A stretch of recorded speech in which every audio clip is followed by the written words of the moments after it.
Welcome. It's the Board of County Commissioners work session for July, what is the date today? The 17th? 17th, yes. 2012. It's about a little past 11:30. We're going to discuss our joint meeting with the City Council of Aspen. John, you have a couple of things down here already. Yeah, and Michael, I've had an opportunity to visit with city staff since this agenda was put together, and there are actually several items that the city had that they would like to discuss. And so we may want to visit a little bit about how to structure this agenda. I'll just list those out for you. Similar to ours, they wanted to honor the Centennial Homeowners Association and sent a letter to both the City Council and Board of County Commissioners independently asking for an audience with both bodies to revisit the discussion about some of the maintenance issues with mold.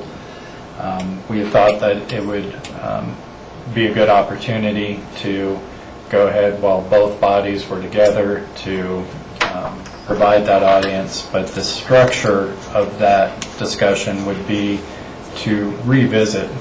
The last time that we were together as two bodies, we had discussed Centennial's request. At that time, the city had brought in a consultant that had made recommendations to make improvements on the maintenance concerns that the Homeowners Association was raising.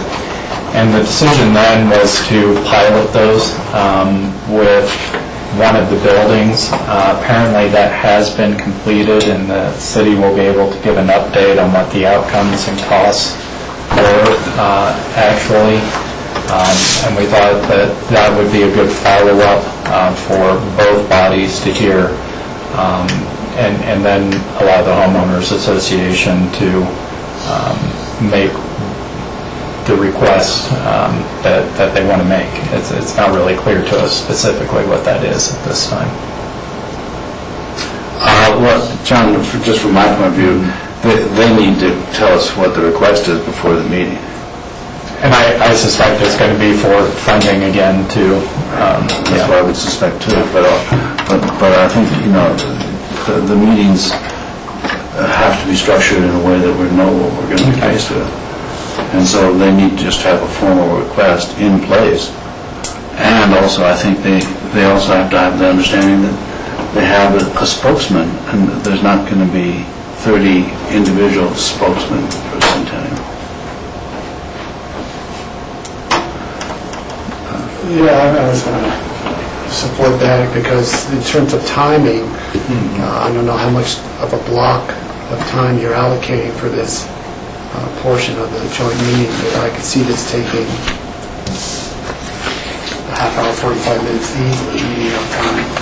I agree, and there are several other topics that the city brought on that they'd like to put on the agenda that I want to discuss with you today too. Jack? Yeah, we're all on the same page as far as timing. I would like to limit it and have it enforced. The county runs the meeting, and it's really more like, I don't know, maybe a half hour or less for me. I also would request that this item be brought to us next week in exec session for a brief touch base. Bob, were you here when we met with them? It appears to be a year plus since we met with them, or maybe even more. I'd like a legal opinion as to our responsibilities. I don't think there was a formal ask while I was here. There was a presentation of some of the insulation mold remediation that they were doing. The report, I think. I don't think I was here when there was any ask. But I think it would be very beneficial for us to understand what our responsibility is. Get in that loop. And the use of our mitigation monies, regardless of which fund it is. I don't know if we have any mitigation money. Well, we have mitigation money from the pre-housing, I don't know, we have two funds of mitigation money of 10 million total, but there's different uses. That's not mitigation, I mean, we're getting just a word, that's impact fees. Well, one is impact fees, one is mitigation. If I could just clarify, we have a pot that was derived from payment in lieu of housing, which I think is what you're referring to, Jack, and then a pot that's been created through our housing impact fees. As a practical matter, we have had several discussions that those need to go to efforts to construct or build new capacity, and so as we've explored other requests, whether they be, for example, Pick and Iron, when they came forward to us and such, it was the determination that we could not use those funds to repair or maintain already existing facilities. You can, buy down to lower categories. That's considered creating new capacity, for example, or you can use it for purchase or construction. But any kind of financial obligation that the county would want to make would have to come from general fund revenues.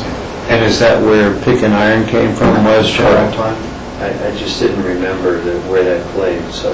Good, thanks for that explanation. That neutralizes the second question. So Jack wants an executive session next week.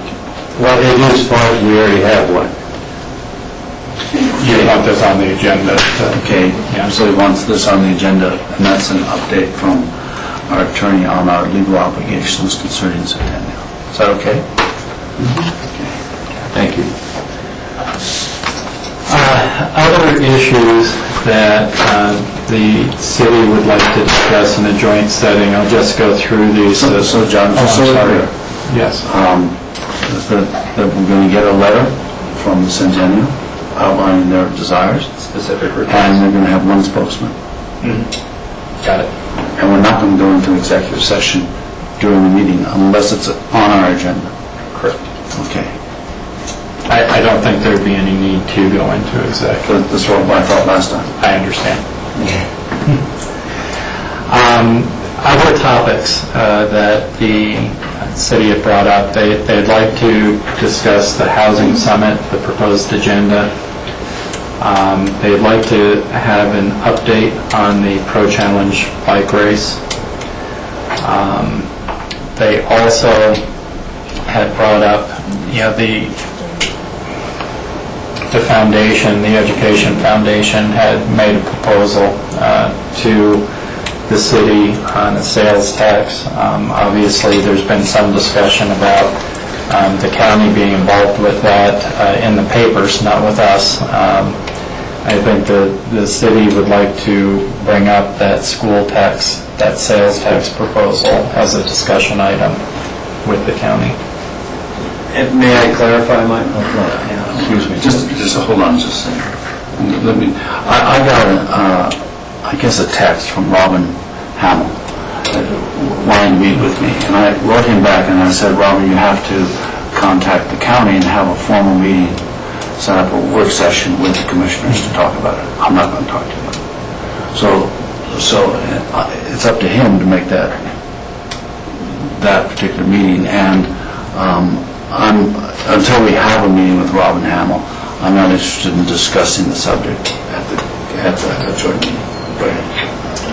Yeah, I agree. I don't see this as a discussion for a joint meeting. This is a school district request, and what the city wants to do is fine, but I don't see us having discussion with the city over the Aspen School District's request for funding. Well, it actually isn't even the Aspen School District. It's It's Aspen Education Foundation, which is a nonprofit. Yeah, so, And it is not, it's a nonprofit organization that is not officially part of the school district. And you can't do a sales tax for the school district. I understand that, but there's other, but anyway, I don't see this as an appropriate discussion between us and the city. Well, and I would agree with that in the sense that I really do not want to be put in a position to be lobbied by the city about what we read in the paper, or, you know, if you were in town, for example, whatever, without, I'm along with Michael's lines. I mean, if they want to come, they can talk to us. I'm opposed to putting any ballot funding questions on the ballot, so they already know where I'm at, and I've already communicated with them. I'm consistent across the board since 2008. But in terms of the Aspen Education Foundation, having an understanding of where the Board of County Commissioners stands as an entire board, they have no idea whatsoever, and they have not appeared in front of us ever, and they've simply talked to individuals on the board who've expressed their particular feeling without a full-body discussion of the subject. And so until Aspen Education Foundation appears in front of us, I'm not ready to talk to anybody about it. So, Yeah, Rick, so I agree, and you know, the brief conversation that I've had with Robin is basically them trying to put it in our camp without coming before us. So they, like you said, they need to arrange the time to meet with us. We had previously discussed having a discussion on water issues. I don't think that's, I'm sorry. let's just go back to the summit. Again, I think we need to know what the agenda is for the summit, because we've had a discussion of that agenda.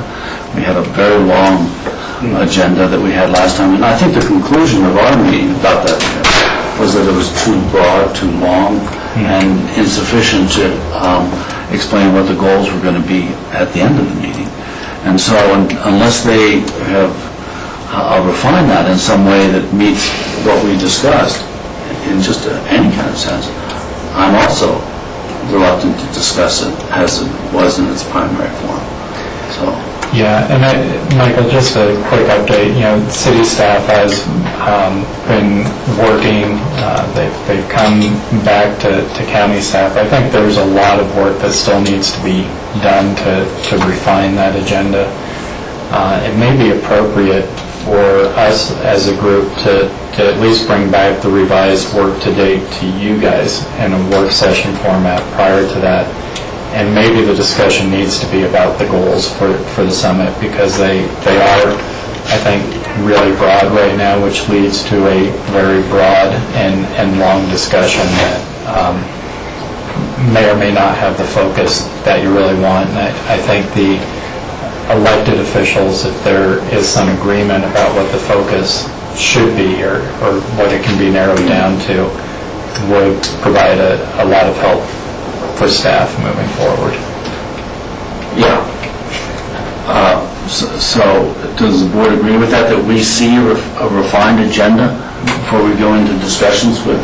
what do we mean by a refined agenda by staff?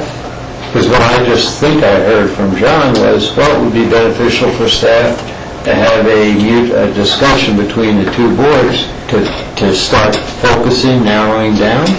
Yeah, you know, each staff has had a discussion with the bodies, and we're trying to bring together, you know, the feedback that city staff has gotten from council, that county staff got from the board, and really, you guys probably would benefit from a discussion with each other to narrow down the goals without staff being in the middle trying to, you know, modify agendas and papers and such. But I think you should see, at least to this point, what staff has pulled together. I don't think we're quite there where you want us to be yet, and I doubt we are quite where the council wants us to be yet.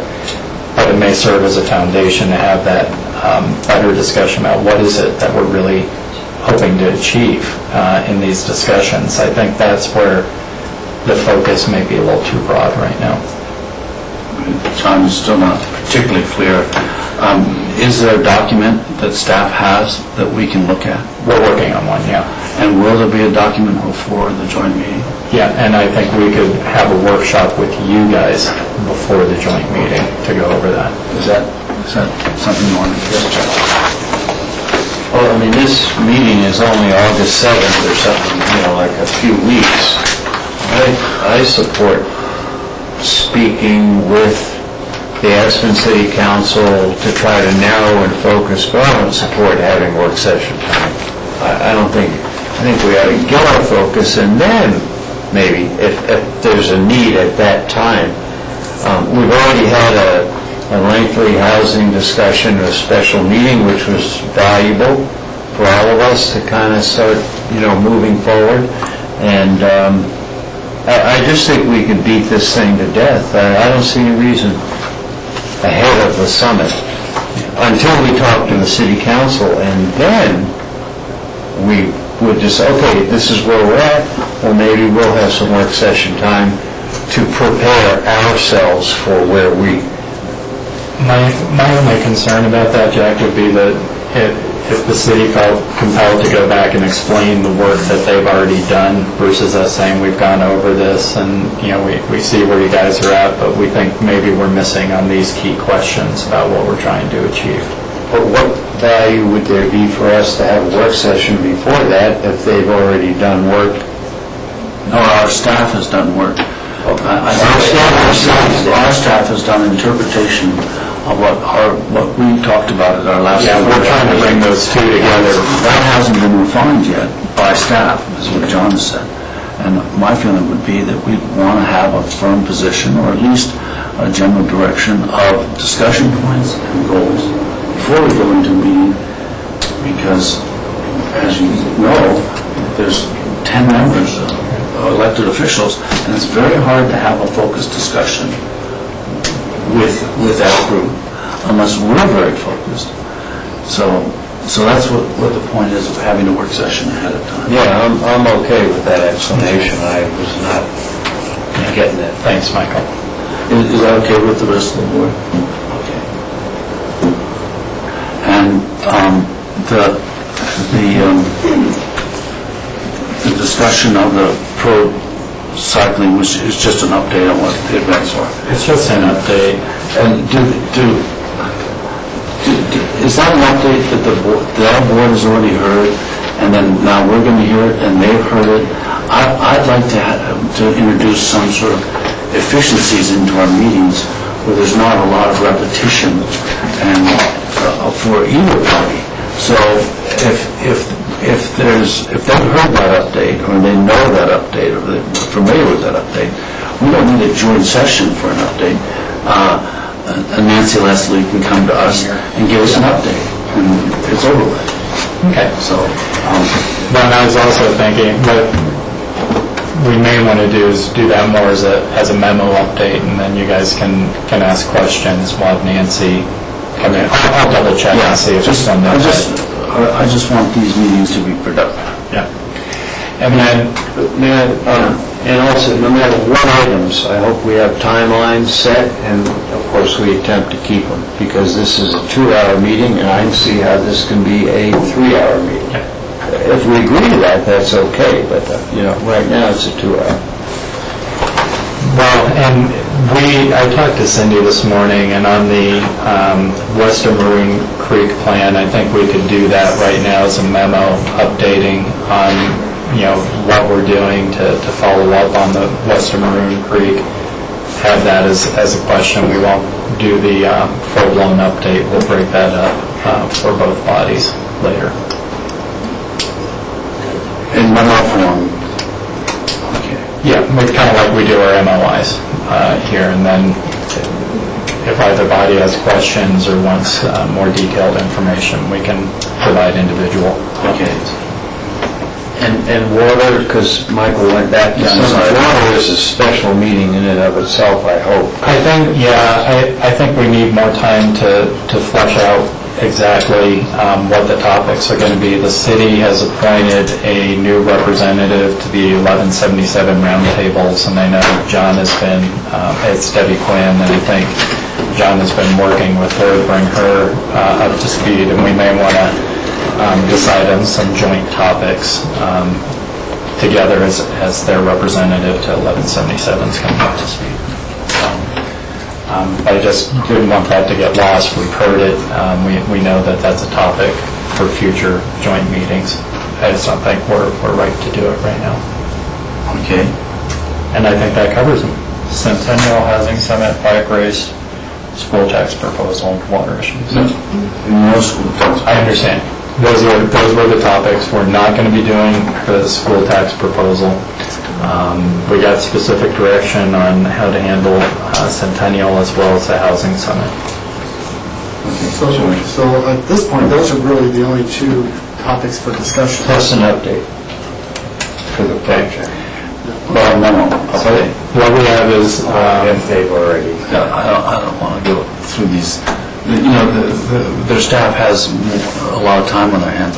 I don't want to waste it by having them present and present and present and present. well, let me clarify. We've got Centennial, which will be a discussion. We'll structure an agenda around a specific request.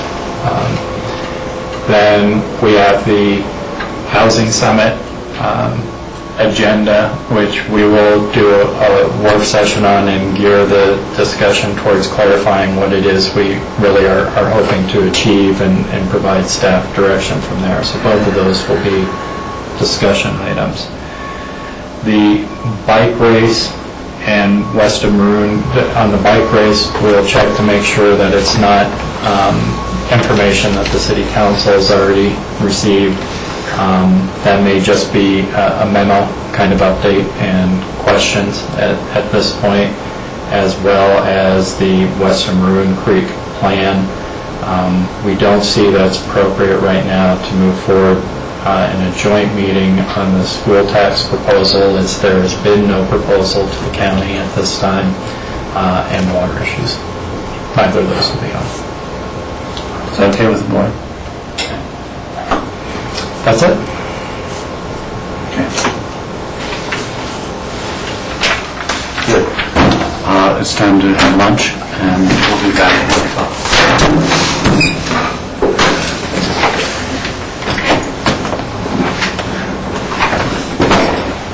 So we'll combined expertise. Oh, Hey, Michael. Grace just got brought to the hospital. Hammering away. The only thing Maybe appendicitis, so I mean, term was used, it's the Run up there primary and- with these economic times, I I'll guess. give you a call, either have Phyllis down here or call her back. Yeah. Just So, don't worry about it, and Easily say that, well, there's other reasons why, I mean, I'm into. I understand.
You see, it says 8 here for Tana. So, but you said 2, so is that... If you look at the ongoing cases. Yeah, they drop in and out.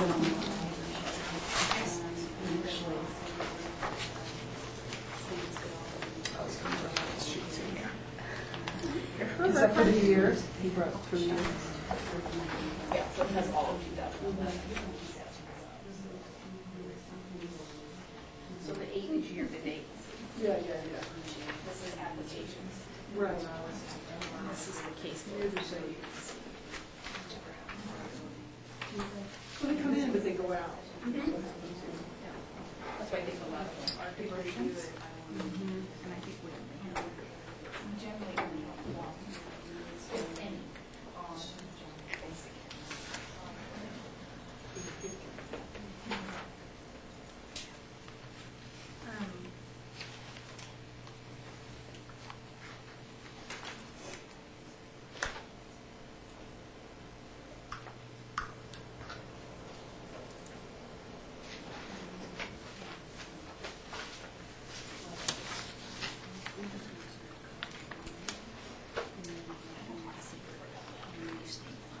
Rachel is I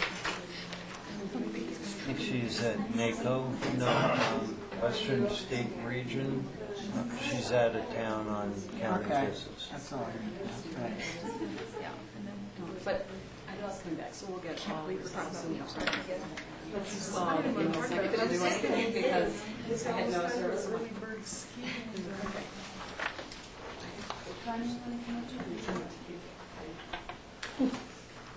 Hi, Connie. How are you, Connie?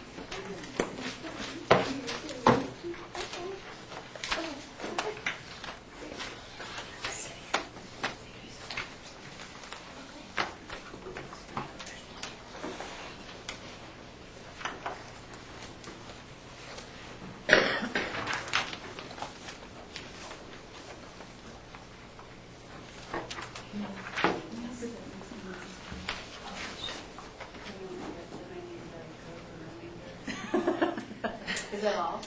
You know.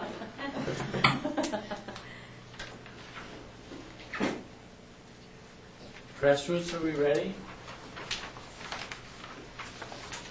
Is that a yes? Yep.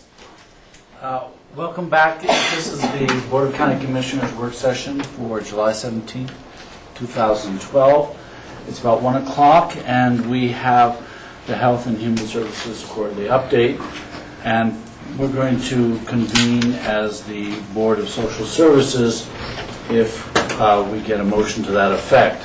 I'd like to make a motion to convene a special meeting for the purposes of the BOC to BOCC to convene as the Board of Social Services. Is there a second? Second. Is any further discussion? All in favor? Aye.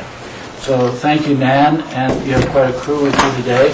Yes. It's going to Takes take a some time just to introduce them, so, Yes, it will. yeah. Thank you, Michael. So I'm Nan Sundin. I'm the Health and Human Services Director for Pickens County, and we have some very esteemed guests today, and I'll let them introduce themselves. I'm Mitzi Lettinger, Deputy Director for Pickens County, Health and Human Services. Kathy Lyons, Economic Services Director for Eagle and Pickens Counties. I'm Connie Garofalo, Pickens County Budget Director. Kim Dubois, Adult Family Services Manager for Pickens County. Sarah Patterson, caseworker for Pickens County. Good afternoon, I'm Rachel Weiss, and I wear the hat as the Assistant County Manager and HHS Executive Director. Thanks for having us. I'm Rita Woods. I'm the Assistant Executive Director for Eagle County Health and Human Services. Thank you all for being here. Thank you. So, well, first of all, it takes a village to write a memo. Has this much information in it. So I just want to thank everybody for contributing. We meet quarterly with the Board of Social Services to review some statutory obligations, and that, first of all, is to review the budget and the budget expenditures for human services, and that by human services I'm talking about all of economic services, public assistance, child welfare, and adult protection, and that's it. So, so you're going to be looking at the budget to actuals for the first 5 months of 2012. And then we have you guys look at what we call our client payrolls. And that is basically how much benefits in terms of dollars are we getting out to people to support them with economic services. And you all have requested a quarterly report on childcare, CCAP, and what's happening with that. So we're going to do that.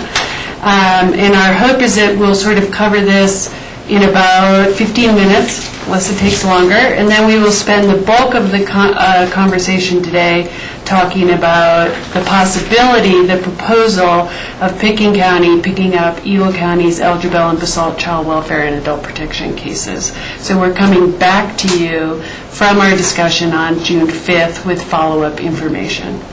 So if that is okay with you, we'll start with the budget to actual, and I was going to put this on the overhead, Rob, just because I know it's going to be hard to see the numbers, but the television audience doesn't have any idea what we're talking about at all. So, Connie, you want to talk about the budget? So this is January through May of this year, and it shows you our budget and actual expenditures so far up to date. It's divided into the main different program areas of human services. Admin, which includes all of the different economic support, as Nan was saying, and also adult protection, and child care, child welfare, TANF, temporary aid for needy families, and then the child support. And we're tracking well at this point of the year. There is no particular problem area. Child care is an area where we will see savings this year. We budgeted for the full amount possible of what we were expecting for child care expenditures, but we have seen a slowing trend, and I'm sure that Nan will address this a little further in the meeting today. At the same time, we only budgeted on the revenue side to receive the state allocation, but it looks like we will be closed out at the end of the state fiscal year and receive additional monies that other counties did not spend. So we should have a favorable outcome in that program area. Otherwise, we are on track and looking like we're in good shape. Does anyone have questions about the expenditures? Board, Jack? Fiscal year ends June 30th? That's right. I mean, that's the state. Yes, the state fiscal year ends June 30th, and then they will go through their closeout process, and by August, we will have the final closeout for all of the programs. Yeah. And Connie, are you familiar with the link between Health and Human Services and property and motor vehicle taxes at the bottom? And you look at offsetting, Yes. you know, there must be some statewide legislation that dollars go towards these purposes. I'm just not familiar with those elements. I don't know the exact wording, and Nan might remember it better, but I know that the first mill is supposed to go towards human services. So it's a county obligation that we set aside a mill levy for human services. And that's in our general fund? Yes, that's right. Yeah, mostly it was the motor vehicle taxes. I'm just really at loss. I don't remember how that came about. The motor vehicle taxes follow the same percentages as the property tax. So in the same way that property taxes are divided up between all of the different taxing districts, the same percentage motor vehicle taxes go to the different taxing districts. And so any entity that receives property tax also receives a share of motor vehicle tax. We see that as well, Jack, with the Healthy Community Fund. There's a portion from the property and motor vehicle tax, the motor vehicle tax. Yeah. I hate to admit it after all these years sitting here, it's just there's a gap in my information, so thank you. Any other questions from Connie at this time? None, Connie. Thank you for that explanation. Thanks, Connie. Okay, so Kathy's going to talk. And do we have to approve something in another relative? Yeah, right at the end. Oh, okay, let, obviously. Yeah, make a motion Sequence. to approve the budget and the payrolls. Yes, So, okay, whenever. I can make this a little bit bigger, actually. I'm playing with this thing for the first time. Easy does it. Road rage. Okay. One or the other. Let's go into the top one first. Okay, so what we have here are the client payrolls. As Nan mentioned, these are the benefits that Let's move it over just a little bit. clients who are, There you go. That's pretty good. so these are the benefits that clients who are on public assistance programs receive. Some of those come directly from our allocations. Others are pass-through, so they're federal dollars. They don't ever actually come into the county budgets. So we're just slightly, we're 0.5% up from where we were at this time last year for second quarter. So this is January through June. We're just up by about 0.5% of the benefits that have gone out to Pickens County residents in these different programs. So a few of them have gone down, a couple have gone up. Our biggest increase continues to be the food assistance program, with having the greatest number of applications and the greatest increase in the benefit that the clients receive. Any questions on the payrolls? Okay. May I ask, how does the old age pension as a benefit, public benefit work? It is a cash benefit, so someone who is 60 or older and may receive partial Social Security benefits or none, they may not be eligible for them, then old age pension tends to make up the difference up to the general Social Security base amount, which is, I think this year, $6.99 a month. Thank you. Any other questions on payrolls? And the next chart is one we had talked about last time. We added some new information this time to compare prior years.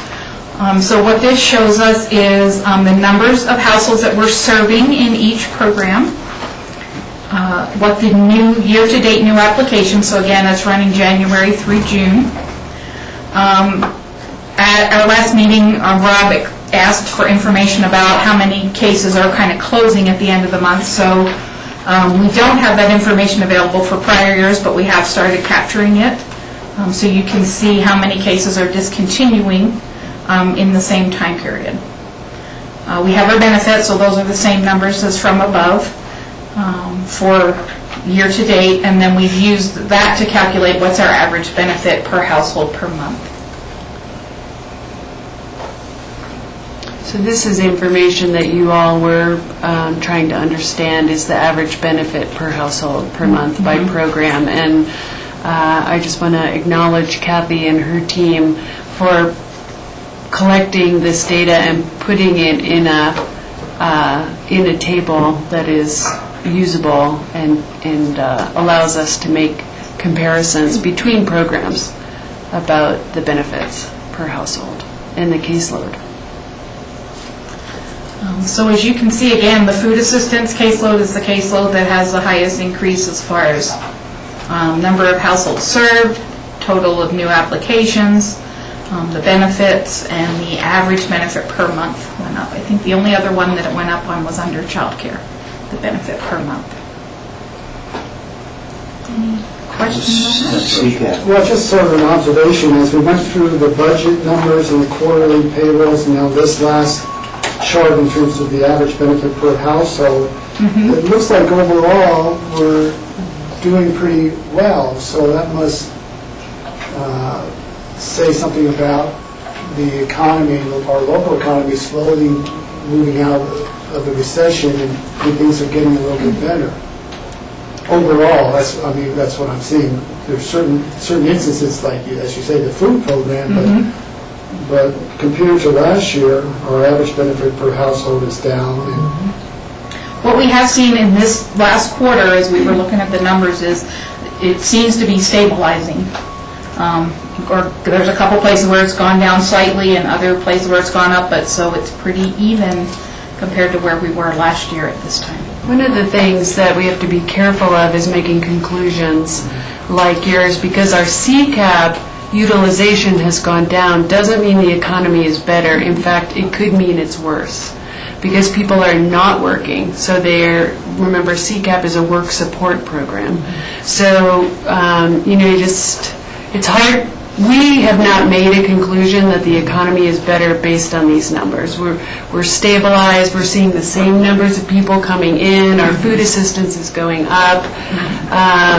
In a couple of areas, we're seeing reductions, and it's not clear why. yeah, but when we took into all of the other indicators that we see, whether it be sales tax numbers, real estate sales, and things like that, it seems like we are moving on an upswing. Potentially other indicators are telling you that, yeah.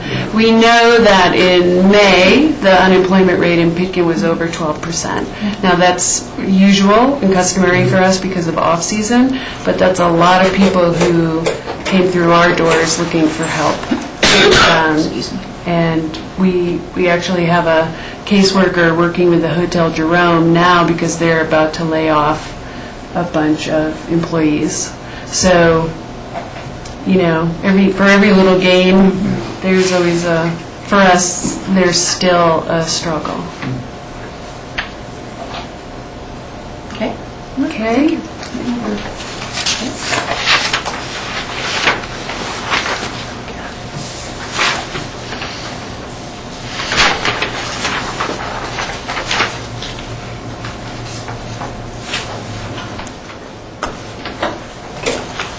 And then for childcare, as Connie mentioned, for this last state fiscal year, which was July 1, 2011 to June 30, 2012, we did not expend as much as had been anticipated because of drop in the caseload numbers. So we currently have 11 households active on the program, and we have 2 pending applications when I checked.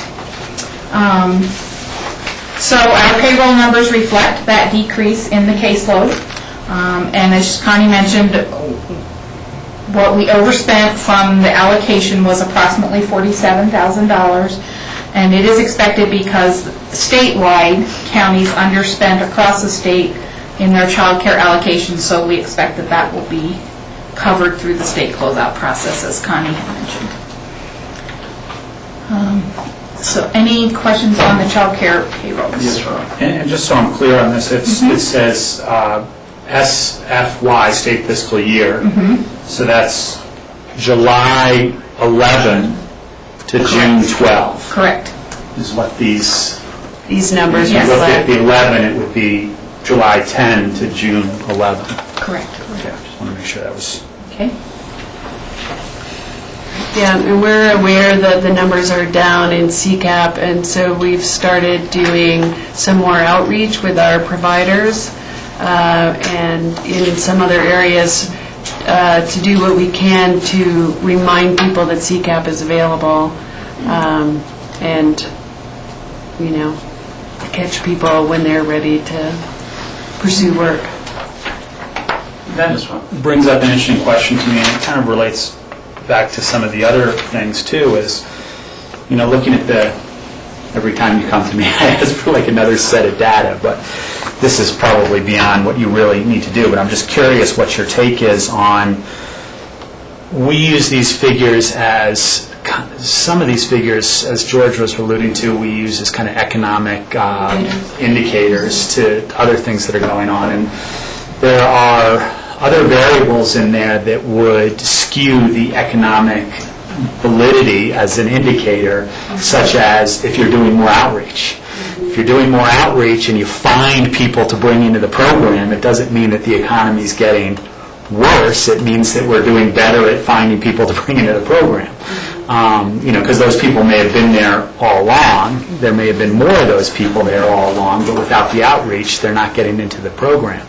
So are there other things that that have happened over the last year, 6 months, that are outliers to how these are proper economic indicators? Are there external influences? So have policies changed or availability changed Exactly. or outreach changed? Constantly. No, probably. I would say nothing overall, significant. You know, we removed the cap. That was probably the biggest policy change. Right, we removed the cap, that was a big thing. I would think that if you're going to use any of this information for indicators, you probably want to stay focused on the food assistance number in particular, because CCAP, it doesn't tell you anything if the caseload is up or down necessarily about the economy. But food assistance is telling us that people are hungry, they're not working, and they have no income. And the way I read that, especially with the new line item here of discontinued, that I asked for last time, and I think that's a very helpful number. We had 113 new applicants, and we had 35 drop off. So we're still growing. We're still growing. In the amount of people that are using that, which to me is an indicator that we're not seeing the recovery that sales tax is showing, and some of the other things that are out there as economic indicators to us. And I would say almost across the board on things like adult financial, Medicare, they're all Medicaid. Less people are dropping off than people are joining on, which all of those show even though we're spending less dollars, and that's an interesting question as to how that, it looks like less dollars per household per month is dropping for those programs, we're still seeing more applicants that need assistance. So I think that's a very good thing to have on that chart as Do you a like that comparison. information? Yeah, okay, thank you. Jack, you had a question? Yeah. Since George brought this up, my perspective is we absolutely, I'll take back the absolutely. We probably should, that's a better term. Try to use this as economic indicator, because what we're really missing here is going back to '08, and I'm not asking for this, but going back to '08 when, quote unquote, and that was more of a peak than an average, but somewhere between then and 10 is probably whatever an average, 2010. It's probably more of an average. And this is a snapshot of only a segment of a population and not the overall health of the quote-unquote of the economy. It only takes some major purchases, either in real estate or sales tax, to start driving numbers. And, we even know that sensitivity, but we rely more on those because those are a lot bigger, clientele or users. So, this is very helpful, but to me, this is really within, and I think it's only intended to be within the scope of social services, health and human services. Right, and one of the things I just want to add is the last page of your packet is, because you often ask about this as well, is what is the monthly income of a family of 1, 2, 3, 4 based on what program is available. So Jack is right, what we're giving you is a snapshot of our lowest income people. And that's only one part of the picture. And then, what we know from information and data and the census is that another 13% of our population lives below a self-sufficiency wage, but they don't make enough to get public assistance. So you could actually take this population and expand it another 13% and say these are the people who are having trouble right now. So, just a thought. Thank you. Okay, so I don't know if we need to get into the numbers of CCAP. I think we've talked about them going down, and Kathy's charts show you by month the caseload, the number of families and the number of kids by percentage of income. And then we also took the opportunity to explain to you that the CCAP methodology, allocation methodology is changing. It will fairly significantly impact Picken in the long run. It looks like the initial plan is that we would see about a 20% reduction in our allocation, but they've built in what they call a 5% floor. So next year we'll only go down 5%. And then there's a possibility that they're going to build in something called county designations, which would allow for some specific geographic differences in cost of living or cost of services, and that is more to be revealed in the next year. So, and then Kathy has some information about the Medicaid expansion programs, Medicaid buy-in for children with disabilities, for working adults with disabilities, and for adults with dependent children. Would you like any more description about that, or do you feel we're mostly just keeping you up to date about the expansions and how we're participating in those? Board? Yes, John?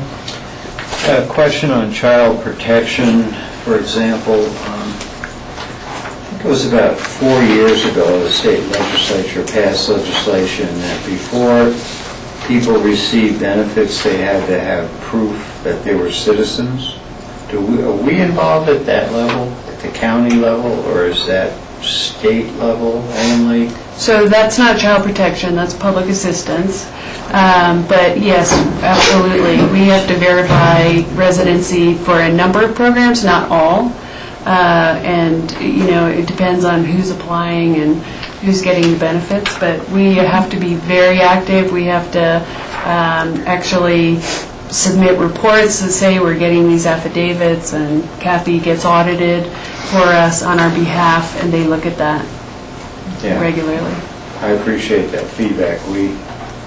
There's a double-edged sword there. We don't want benefits maybe going out because of the costs to those who don't deserve them by the law, not need, but by the law. And on the other hand, there's a lot of people that say, well, golly, people are people, but law is the law, so we'll march down that road. You also might be interested to know that by law, we have to offer people the opportunity to register to vote through our public assistance process. And Kathy also has to report to the state on how many applications came in and how they responded to the law in that way.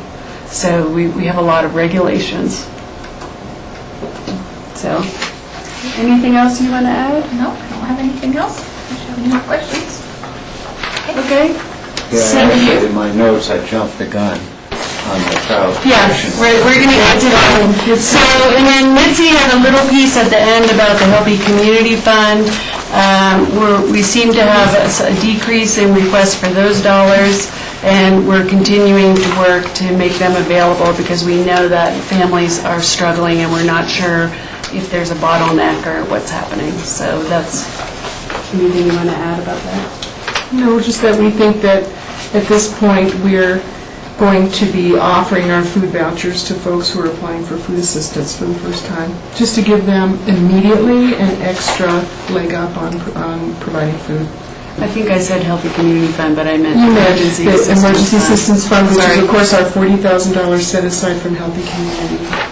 Yeah, so we've actually spent less than previous years.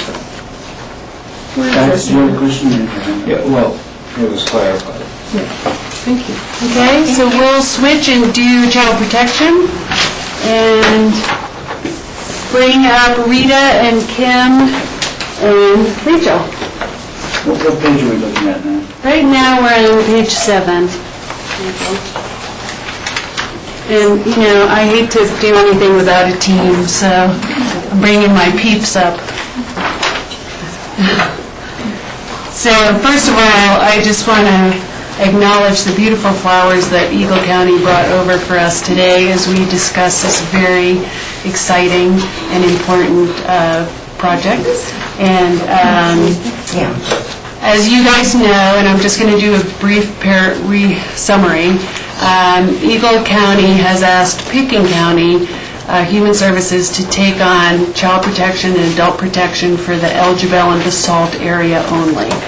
And we've been talking about this for probably about 2 years.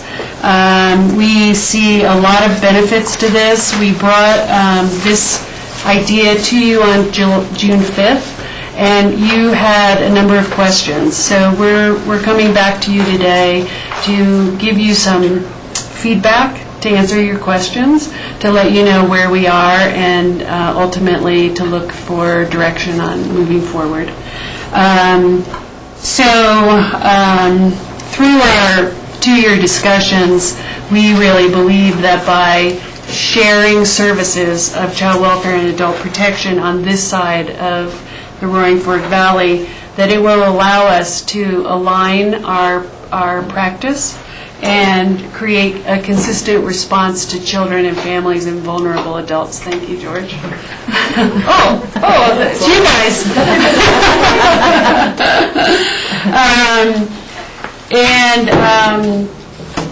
So ultimately, we believe that this potential merger is important because we think that families and children and vulnerable adults need for us to have a consistent way that we respond to emergencies, to referrals, to cases, to our partners, to the law enforcement. And by having 2 jurisdictions in such a short geographic area, we have a hard time creating one consistent response for people. I know Kim said in a message that she wrote, we put in here, that this plan would actually allow us to provide consistent service from Aspen to Redstone. And currently, we can only go Aspen to Basalt, and then we stop, and then we pick up on the other side of El Jebel, and we go all the way to Redstone. So we're excited about the possibility of building our strengths, creating efficiencies, and establishing a common message about abuse and about prevention of abuse, working together in that way. And by Eagle County being willing to pay us a fee-for-service and add a caseworker to our caseload, we're actually going to be able to build our capacity in Pickens County. We already have a very strong department. But the volume of cases that Eagle would bring to us will just make us stronger. More cases, more practice, more opportunity to practice our family engagement, practice with our partners, look for other alternatives and other supports, and in particular to build our bilingual capacity. Because right now in Pitkin, we have a smaller percentage of Spanish-only speaking cases. The Eagle, El Jebel area would bring enough of a caseload that we would want to hire a bilingual caseworker who could work all the way through Aspen and Eagle and respond to all of our families. And we're excited about that possibility. George. Can I ask you a quick question? Andy, you said right now we're just going from Aspen to Basalt and then from El Jebel up to Redstone, so we have this gap. But going from El Jebel to Redstone, we're encompassing Garfield County, so how does that play into? Yes, that'll be the next frontier, George. Well, Garfield is a mid-sized county. They have quite a large child protection and adult protection unit. We have started conversations with them, and as you may recall, we already work with them on a tri-county foster care program, and we're working with them around family team meetings and other things. Our sense is that in this particular case, the Eagle-Pitkin partnership would add to Pitkin's volume, and then in that way we only have 2 jurisdictions between Aspen and Glenwood instead of 3. So, but for example, in Carbondale, so any referrals for... They go, depending on where in Carbondale, if you're in Prince Creek, you're ours. Right. If you're in Carbondale, you're Garfield County. Okay, so it is separate. It is separate. Okay. Yeah. Right. So those are benefits for the most part, and I'm going to let some of my other partners share in a minute. The plan is that Eagle County would provide us, as I said, a fee-for-service for one full-time social caseworker who would be bilingual, bicultural, we hope. That contract, they would help pay for the supervision of that person. They would help pay for some of the training that's required for that person. And you'll see, I think on page 9, a proposed projected expenses that we've worked out with Eagle County that they would reimburse us for. We just today have started discussing the concept of the administrative charges, which you see at the bottom of that chart, which we have designated at 15%, which covers HR support, finance support, postage, paper, blah, blah, blah. This is the exact same formula that we use for public assistance, IGA. And what we're thinking about at this point is possibly dropping the administrative charges, since we would take on child welfare, Eagle's taking on our public assistance, and we would just call it a wash instead of passing those dollars through. Because we're paying them right now administrative fees for public assistance, and they would be paying us now administrative fees for HR, for child protection and adult protection. We would actually win in this scenario because we pay them about $27,000 for the public assistance administrative charges. But there are a lot of reasons why the administrative charges may not be as feasible: financial, fiscal reporting, that kind of thing. But this is about the amount of money. We believe it's a sort of a cost-neutral proposition, because they're paying us for exactly what it costs to provide the service. The benefit to us is that we enhance our capacity for Pitkin County with this one full-time FTE. You'll see also in the memo, I think on page 8, is you had some questions about the caseload impact. And here you'll see the total referrals for Eagle County, child welfare, and then adult protection. And then specifically for Algebel and Basalt, and then as compared to our Pitkin numbers. So you'll see, for example, that they have about 84 referrals a year in Algebel and Basalt for child protection.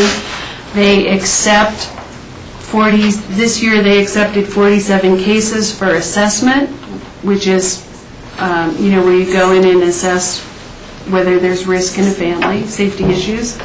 And then about 4 cases a month they have open, and they have had 3 cases in the past year that have gone to court for what we call dependency and neglect, or I think these are all DNNs, not juvenile justice cases. And then that compares to our numbers for voluntary open cases and then court cases. And then you'll see the adult protection numbers are significantly smaller in Algebel and Basalt than in Pitkin.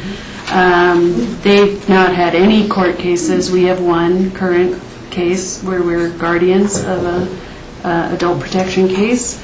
And so these cases are less, and you may remember that the proposal for this plan is that we would start by picking up child welfare cases, and after 6 months we would pick up their adult protection cases. So we want to get our feet on the ground and get comfortable with that caseload before we add on these adult protection cases. Can I just add something to that? I was thinking about the differences between referrals, assessments, and cases, and the time that it takes, and a lot of people don't understand the differences. And so I just wanted to share that there are some assumptions that we've made in terms of the time that it takes. For instance, just to take a referral and get the information, it's maybe 5 to 10 hours, and these are broad numbers because it's different for every family. To do a full assessment, a comprehensive, thorough assessment, which is to really identify if there are any safety or risk factors, and if we need to be involved at a higher level, that would probably be 30 hours a month on the low end to 50 hours. Per assessment, and we have a month to complete that assessment. And then with cases, some of the assumptions that, or some of the information that I pulled together, it probably takes 15 to 20 hours to work a case, is what we would call, work with a family and go to their homes. This includes travel, documentation, any other involvement that we might have with collateral context throughout the life of the interaction that we have with the family, from referral to assessment to case. So I just think that's important to know where the bulk of our time actually goes is in the assessment process. There are a lot of really important decisions that need to be made during that time, and we want to make sure that we're completely thorough and do all of our due diligence so that we can provide the best services to families once they're the next phase, if they need to be at the next phase. Sorry. No, that's great. Great input. After our review of these numbers, we really believe that one full-time FTE is enough to help us cover and manage the combination of Eagle, Basalt, Elgebel, and Pitkin cases. We also, so we talked about the funding formula, and I'm just going to go through this quickly and then you guys can ask questions. We talked about legal representation and what happens if we as Pitkin have to take an Elgebel family to court in a dependency and neglect. And after a lengthy conversation with our attorney here, he didn't feel that he could help us cover those cases. We've made contact with the Eagle County attorney, Allison Cassius, and she is already paid by Eagle County, and she's totally willing to represent us if we take any Elgebel cases to court. And we had a great conversation with her. We're fully aligned in philosophy and trying to keep kids in their homes and keep them safe, of course.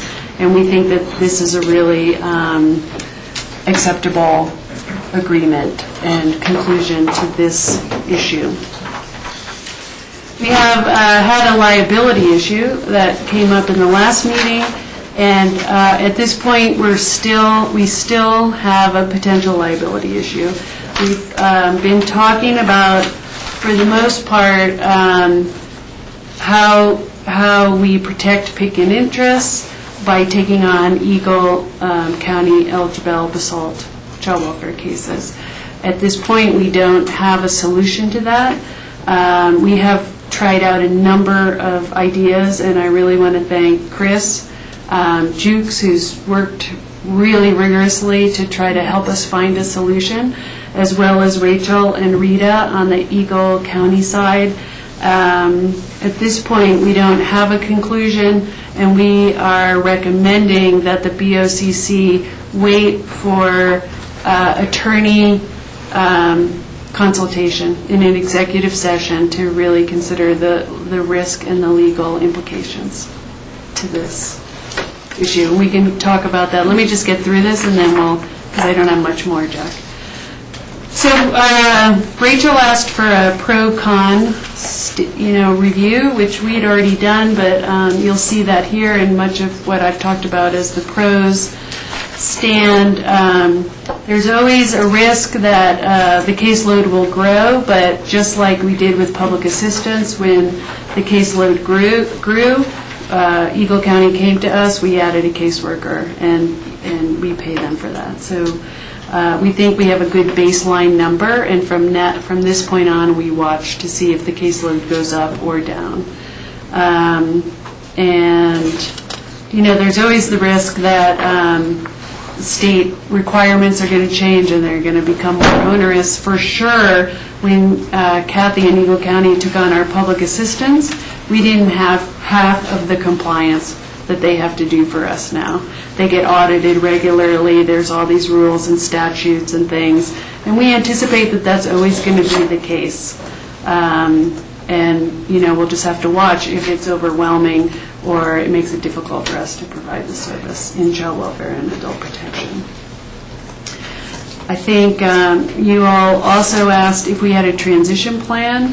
which we do, and I won't go through that, but we've really considered how we help staff and customers and partners with this transition, should it happen, and how we communicate and how we educate and how we help inform the community about this merger that happens.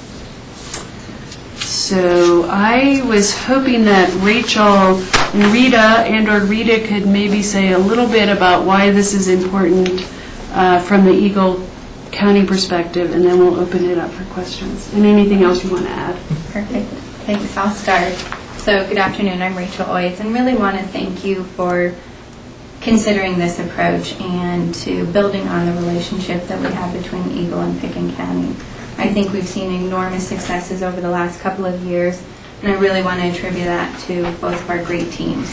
Our teams work on a daily basis together to problem solve with ultimately our community members and our partner interests at heart. And as Nan said, she listed numerous benefits that we see, and we recognize that we're going to have to work through and problem solve and be very creative as we implement this with the best intentions to make this as seamless, to improve our practices throughout the Roaring Fork Valley for the children and the families that we're serving. And also some additional benefits is this provides us an opportunity to align the implementation of the Casey family recommendations. Both of our counties have gone through those site visits. We have very similar recommendations and see that there's an added value for us to align immediately, allocate resources appropriately, and move faster in implementing those recommendations rather than us doing it separate. In addition, we're also aligned to go through the Colorado practice model. We're in cohort 2 together. So we think that we can create a state model here and also pursue additional funding opportunities. Some other things is, again, is aligning messages for the community members and the families in which we're serving. And I think it's kind of the next step as we've been able to do this with public assistance, and I really applaud Nan, Mitzi, and Kathy for doing this the last couple of years, and we feel like we're at this next stance to be able to do it for child welfare. I understand the liability and the risk conversations because we all have those on a day-to-day basis. Health and Human Services, no matter which program we choose, we have a risk in the work that we're delivering.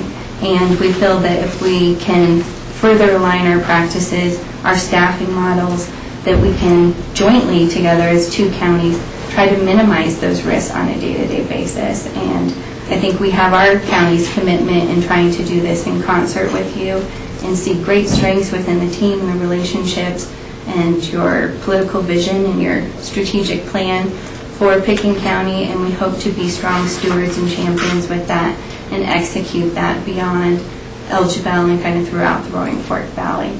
This is an opportunity and a focus for Eagle County to be a stronger community partner in this area.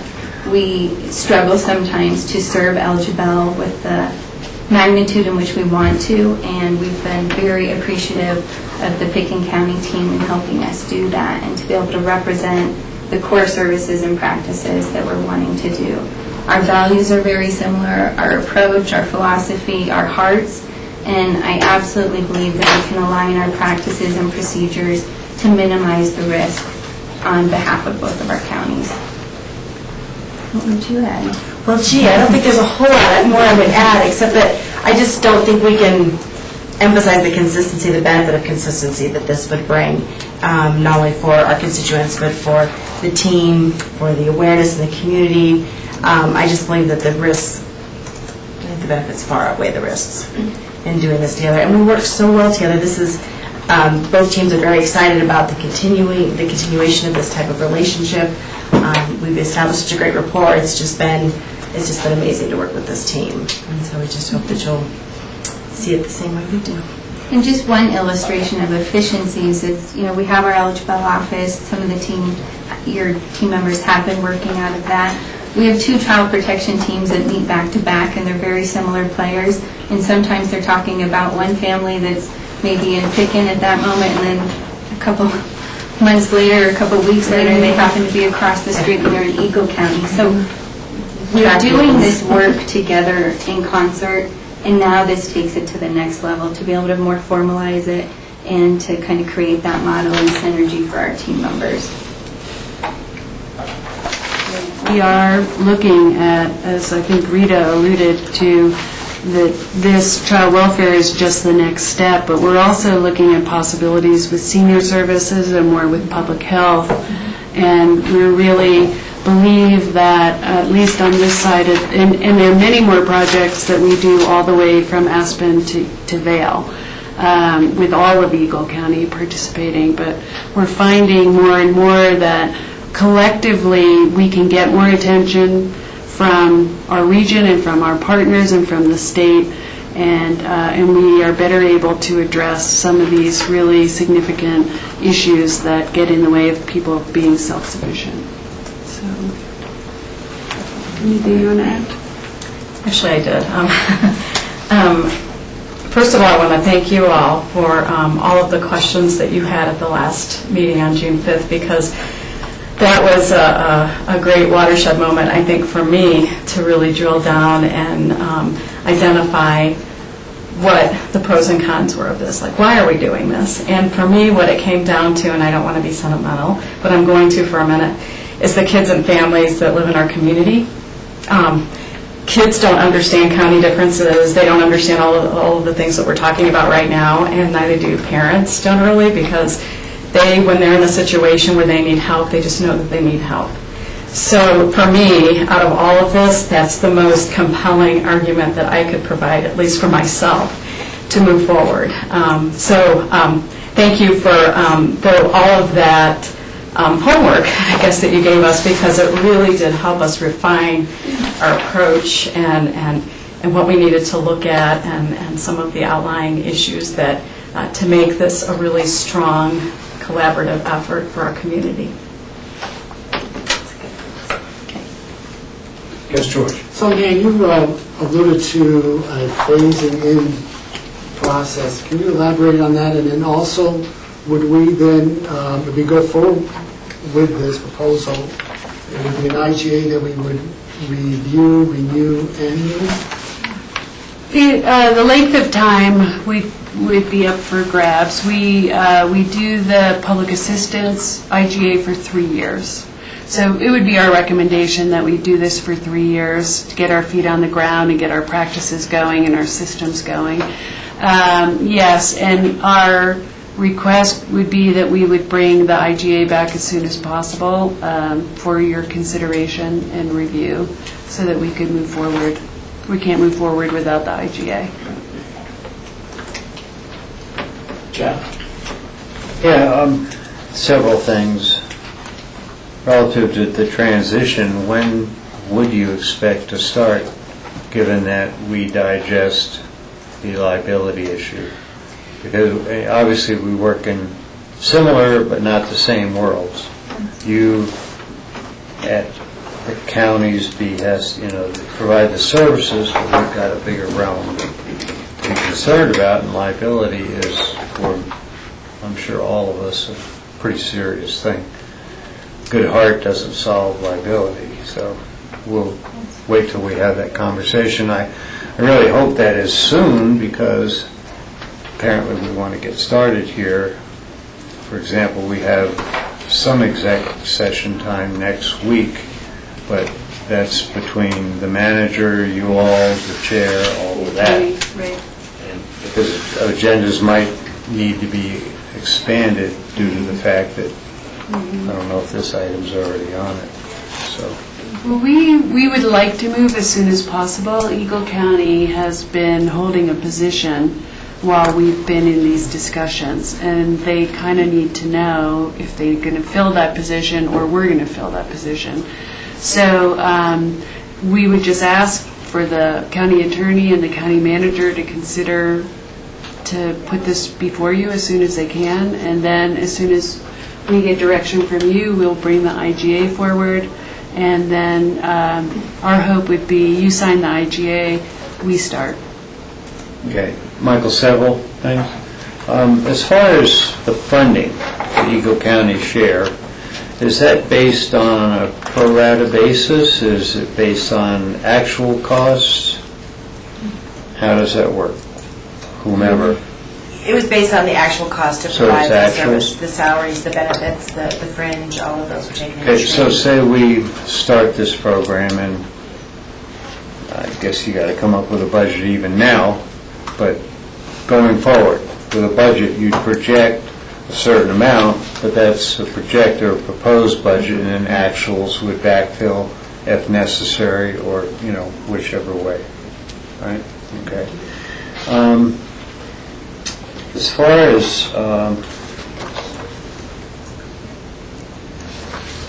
you mentioned, things might change, future legislation, et cetera. Within the language of the IGA, I would assume there's language that this can be modified according to need and all that, because we all know what can happen potentially at the state legislation in any given year or part of year. And which then starts, whenever, June 30th the next year or whatever, after the legislation session, same year. The IGA has language, I think every IGA that we do has language in it that says we can renew, we can review, and we can terminate. So we're not locked into anything, we just have to agree on the amount of time and notice that we give each other, and we can get out at any time. Okay. So the last thing is about actually this chart, and it talks about, for example, direct services staff, the caseworker at 100% salary and benefits, talks about 69 plus thousand, health insurance 27,000. Are we at 27? Those are our numbers. Those are our numbers. Connie drew those up. For family health insurance, yes, that is the amount. So what kind of health insurance? For family health insurance, which is the highest that we offer. So we're... That covers all the pieces. Exactly. Yeah. Wow, that's even considerably more than what I thought was bad in the first place. Scary. Okay, so then, second question, 100%, we projected 97,000, but the staff supervision, which would, be on, Nan And Kim. and Kim, okay? And that's 15% of your time. This is all obviously, Connie, been prorated, 15% equals the 17,000? That's right. Yeah, well, it's a whole different world, that family insurance, so. Okay, I think that's it for the moment. Thank you. Well, just to follow up on one of Shaq's first questions, on our process of reconciling the budget, are we addressing that? He asked the question, are we addressing this, and then any additional costs that come up will bill Eagle County? Is there going to be a formal reconciliation of these costs at the end of the year? Is that going to be kind of... Well, technically, with public assistance, because that's the model we Yeah, work how does it right work now, I guess? We work annually with Kathy and Rita to set the budget. Yeah. And we look at any overages, underages, and just so you know, a couple of years ago, we said we cannot go any higher, and they were very respectful and held. Yeah. So it's a negotiation, Yeah. and we would do the same for child welfare. So we'll look at it and we'll say, look, it's actually more than this, or it's less than this, and this is where we need to make adjustments. And then regarding adult protection services, I don't know if this budget that was given to us reflects the fact that the first 6 months isn't going to have the adult protection services, and then the second 6 months is. So is year two's budget different than this in terms of moving forward, or is this assuming that it's going to stay the same? I think what we're anticipating, Rob, is that getting child welfare up and going is going to fill our time like APS would, and that once we have that going in 6 months, we'll be able to make room for the adult protection. So Once the learning curve It's a learning goes curve. off, Yeah. you put the energy towards adult protection services. Exactly. That makes a lot of sense. Invest in it up front to get us that going. Because they're going to have to hire a full person regardless, we want to make sure that's not a barrier. And then just a little question here on page 8. I'm assuming that the numbers are just omitted for Eagle County in terms of ongoing cases and court cases, and it's not 0 in those columns. Yeah. For adult protection? Well, for adult protection and child welfare. Here, Just left blank. total countywide, we didn't have these. I was just curious, because it's kind of left blank. The It's first not 0. Right, no, those are zero. Okay. But no, that's the entire county, and we just didn't have the numbers for the entire Eagle County. This is just the last two columns are Algebal and, or Western Eagle, I guess as we call it, and Pickens County. And then I think this is a great idea, and I think I'm totally in favor of it. But I would say that when we do have the IGA come before us, that our attorney, really addresses the liability issue and that we, readdress all of those things, because there are certainly some concerns with breaking new ground here, but I think it's new ground that's very worth breaking, so. So, Nan, did you want from us a direction? I think if you all are in agreement to meet in exec session as soon as you can work that out, that's a direction that we want at this time. If you have ideas about you're mostly favorable or not, or you really need to wait on the liability, you can, if you were all in favor and you're just waiting on the liability, that would be good to know. If you aren't, then that would probably be good to know too. So, Board, and Phyllis, I think the Board does want to have an executive session on this matter as soon as possible, so that will be next Tuesday. Is that agreeable, Board? And is the Board generally in favor of this proposal? Yes. Yes, Jack? Yeah, certainly the pros outweigh the cons, given that we passed through get past the liability thing. I certainly want to try to get a good handle on the language of the IGA. You're saying this is modeled already on the way we manage the public assistance. So, I think you have certainly support, given that we pass a few liability issues. Which could be very real, so Oh, they are real. don't walk on the clouds here at the moment. Keep one foot on the ground. And I'm sorry if I gave you that impression, because we have those same internal conversations around economic services and the liability that we've assumed there too for, potential fraud, et cetera. And we're talking about varying levels and different circumstances for liability. But obviously we have several IGAs with Pickens County and would like to, continue to move forward and model and be consistent with the IGAs that we've had thus far and moving forward with you. So, Nan, it looks like the Board is in favor of this, and we'll proceed, and we deeply appreciate the teamwork and the passion that you guys pursue your profession with. Thank you. Michael? Yes, Jack? Yeah, we have one thing, if you all would articulate exactly what you need about approving the payroll and the budget. Oh, yeah, thank you, Jack. So, in the past, someone has made a motion to approve the expenditures and the payrolls. Right. The expenditures and Yes, client Jack? payroll. May I? Yes. I'd like to move to approve the passage of the expenditures and including payroll for this quarter. It's actually for the expenditures are through May, and the payroll is through June. Okay, as articulated by staff. Is there a second? Second. All in favor? Aye. Rob, did you have a question? That's what I was going to do. I was going to make a motion. Well, thank you very much. We're excited about this, and thank you to our Eagle team members for coming up for this meeting. You tell Ruth hello. Yeah, I was figuring you're the Rachel that I knew as a youngster. Yes. Thank you. Thank you. Insurance. Say that. The 17 is the amount of employee plus spouse, which this would be family. This is employee plus spouse. So we're going to take those? The salary and the We don't need a motion to adjourn as the Board of Social Services. Okay, is there a motion to adjourn? I'd like to make a motion to adjourn as the Board of Social Services. Is there a second? Second. Any further discussion? All in favor? Sorry. Aye. Thank you. Thank you, Wendy, for clarification. The next item on our agenda is the landfill master plan update, recycling.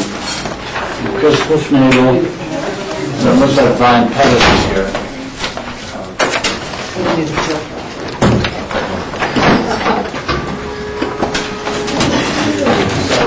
Oh, is that a public hearing?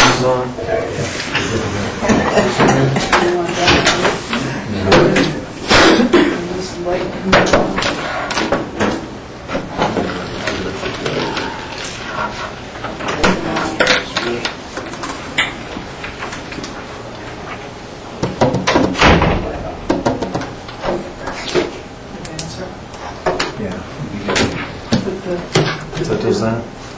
How you doing, Steve? Good. Turn my water off today. Has there been any calls yet for Snowmass Creek? Well, Cameo calls on, but everything's senior on the Exactly.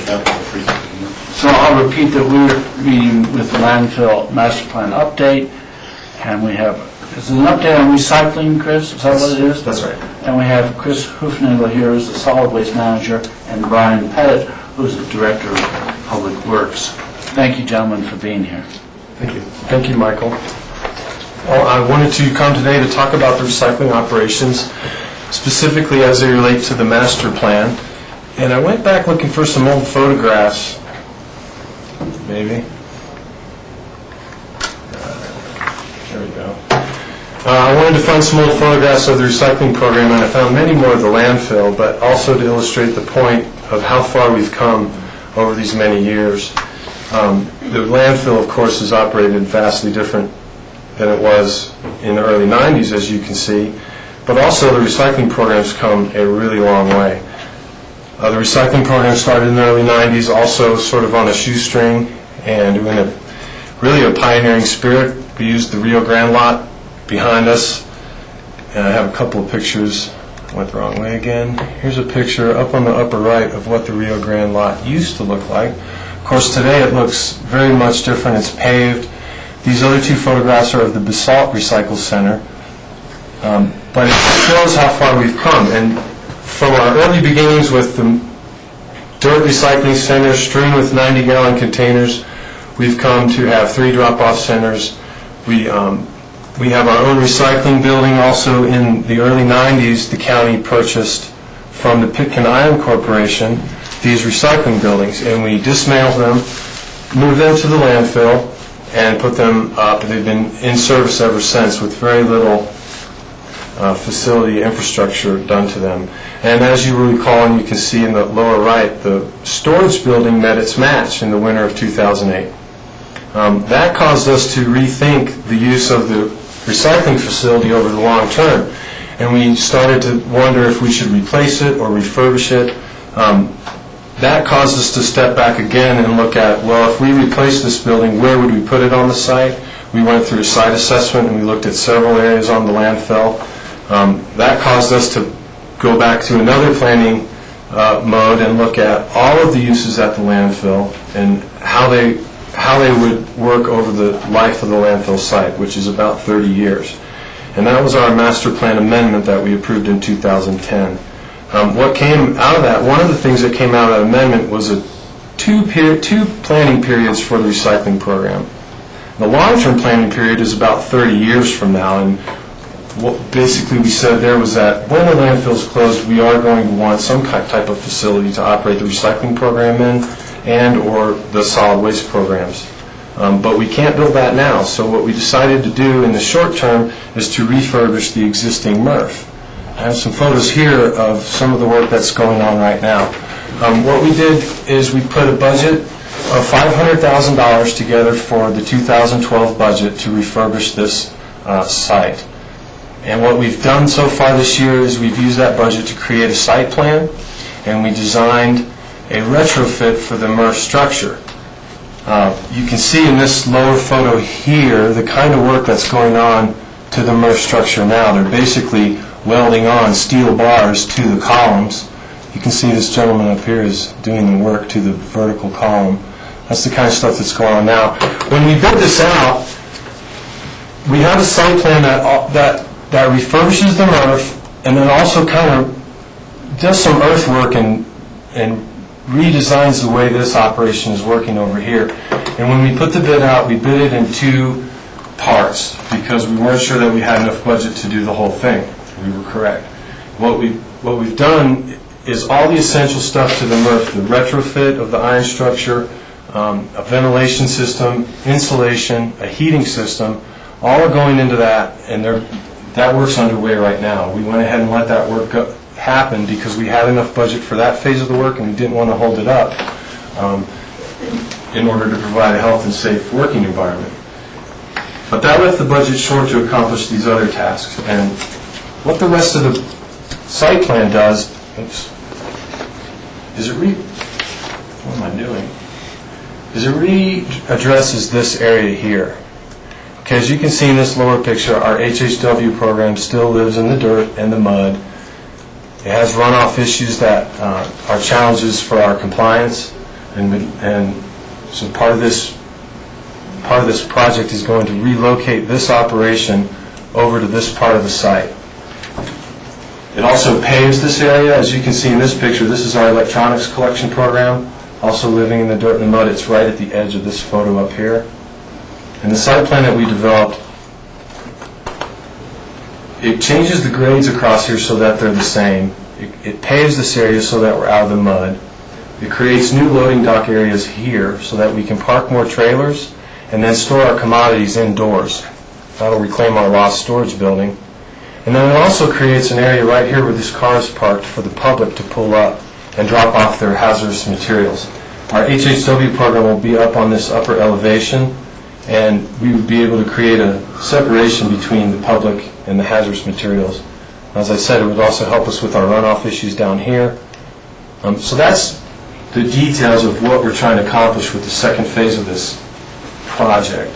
And essentially, why I'm here today on this account is because our budget has come up short. $225,000 is what we need in additional monies this year to complete the second phase of our project. There's a third phase to this site plan that is really only meant to be implemented should the conditions in the recycling program change. Right now the commodity prices are doing very well and the haulers are taking the material to market and things are working very well. In the future though, if the market would change, if the commodity prices went really high and we wanted to reap the benefits of sorting that stuff ourselves, or if the prices went really low and the haulers didn't want to haul it anymore, in either case, the third phase of our plan would enable us to implement a sorting line in this site also. So the reason I'm explaining that is just to show you that this site plan we've laid out, it creates the essential safe working environment for today. It looks at how we can operate for the 15-year period that we want to operate on this facility for the short term, and it also looks at the future in an adaptable way so that we can react should the markets change. I've also put a lot in the memo about the recycling programs in general, and I'd be happy to answer any questions or discuss any of those issues today. So questions for Chris? Yes, George? Chris, I have a couple of questions regarding recycling. You started off the presentation saying that we have 3 recycling centers. Where are those centers? One is here at the Rio Grande Park in Aspen. One is in Basalt at the intersection of Two Rivers Road and what's the other road? The old highway. And the third one's at the landfill itself. We have a drop-off center at the landfill. Yeah. And in your memo, you state that the drop-off centers, these 3 drop-off centers provide free service to residents of neighboring counties of Garfield, Eagle, and Gunnison. So not only are we subsidizing our own residents, we're actually going outside of the county boundaries and subsidizing other counties. And I know this has been a question that's come up in terms of the sustainability of this program. So that's another conversation I think we need to have in terms of continuing to provide these services to other counties and subsidizing them to 100%. The MRF that you're redoing right now, the construction, are you using any recyclable materials for that?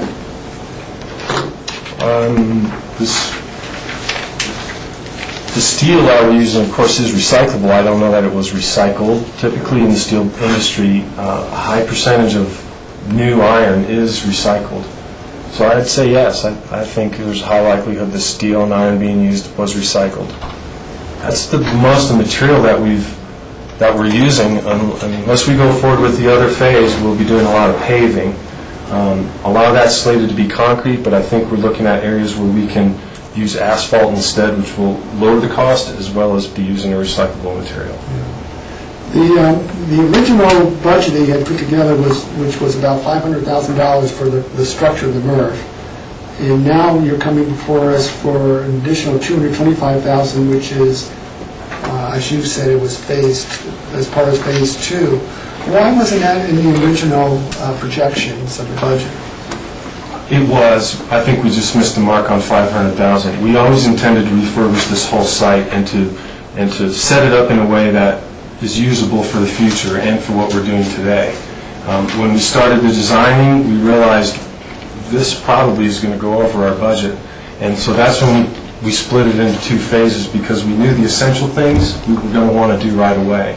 And so the things I'm coming to you for today became phase 2 as we began the planning and realized that the budget wasn't going to be adequate.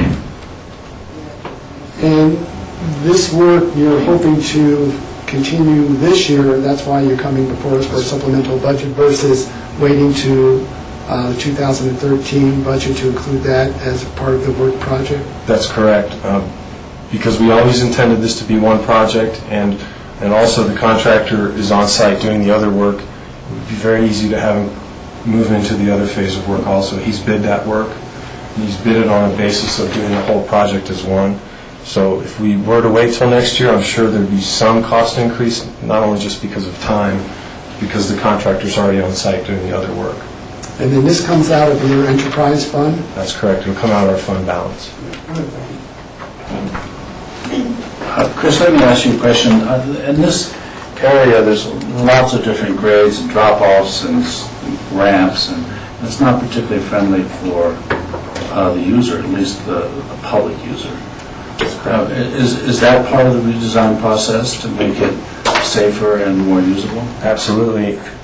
The key part of that is with respect to the hazardous materials program. As you mentioned, there are different grades, and down at this area, what you can't see in this photo is a pretty significant grade draining down to this area.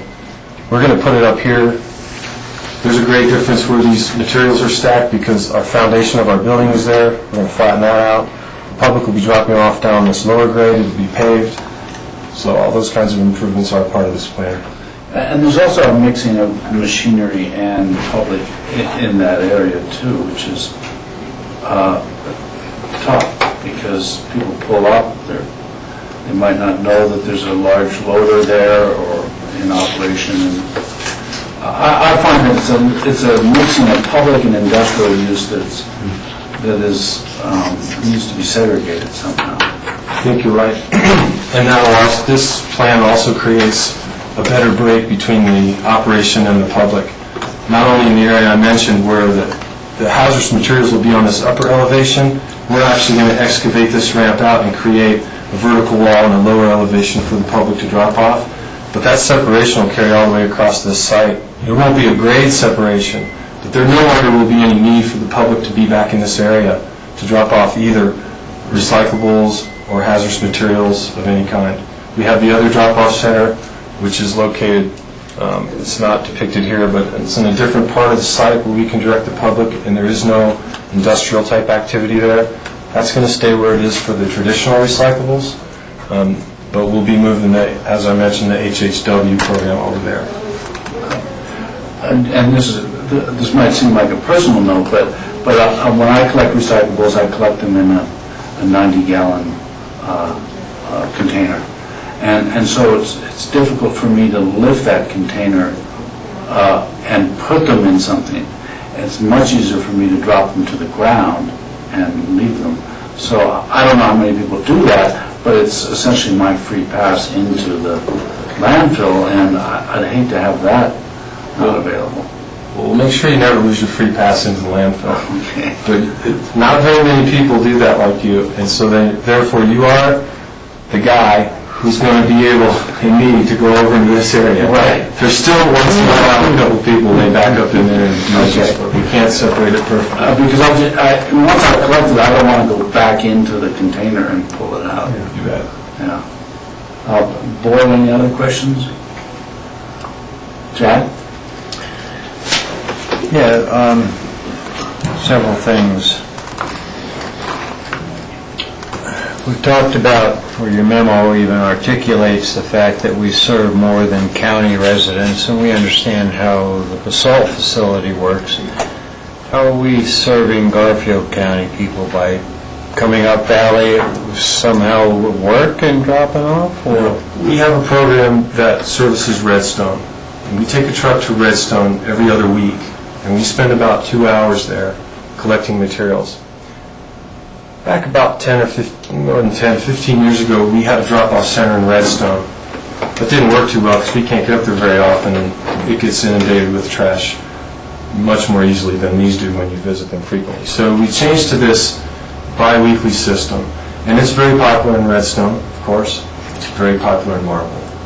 And there are, each week now, the popularity has increased with over time. And so now what we're experiencing is we're experiencing volumes from Marble that fill up our truck in the first, as soon as they show up. If they show up in the first hour, we're full. So we've had times where we've had to come home early because there's no more room in our truck.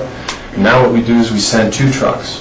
So we send 2 people, 2 trucks to Redstone twice a month, just to keep up with the volume. It'd be very difficult to administer ID checks or some kind of use fee at Redstone.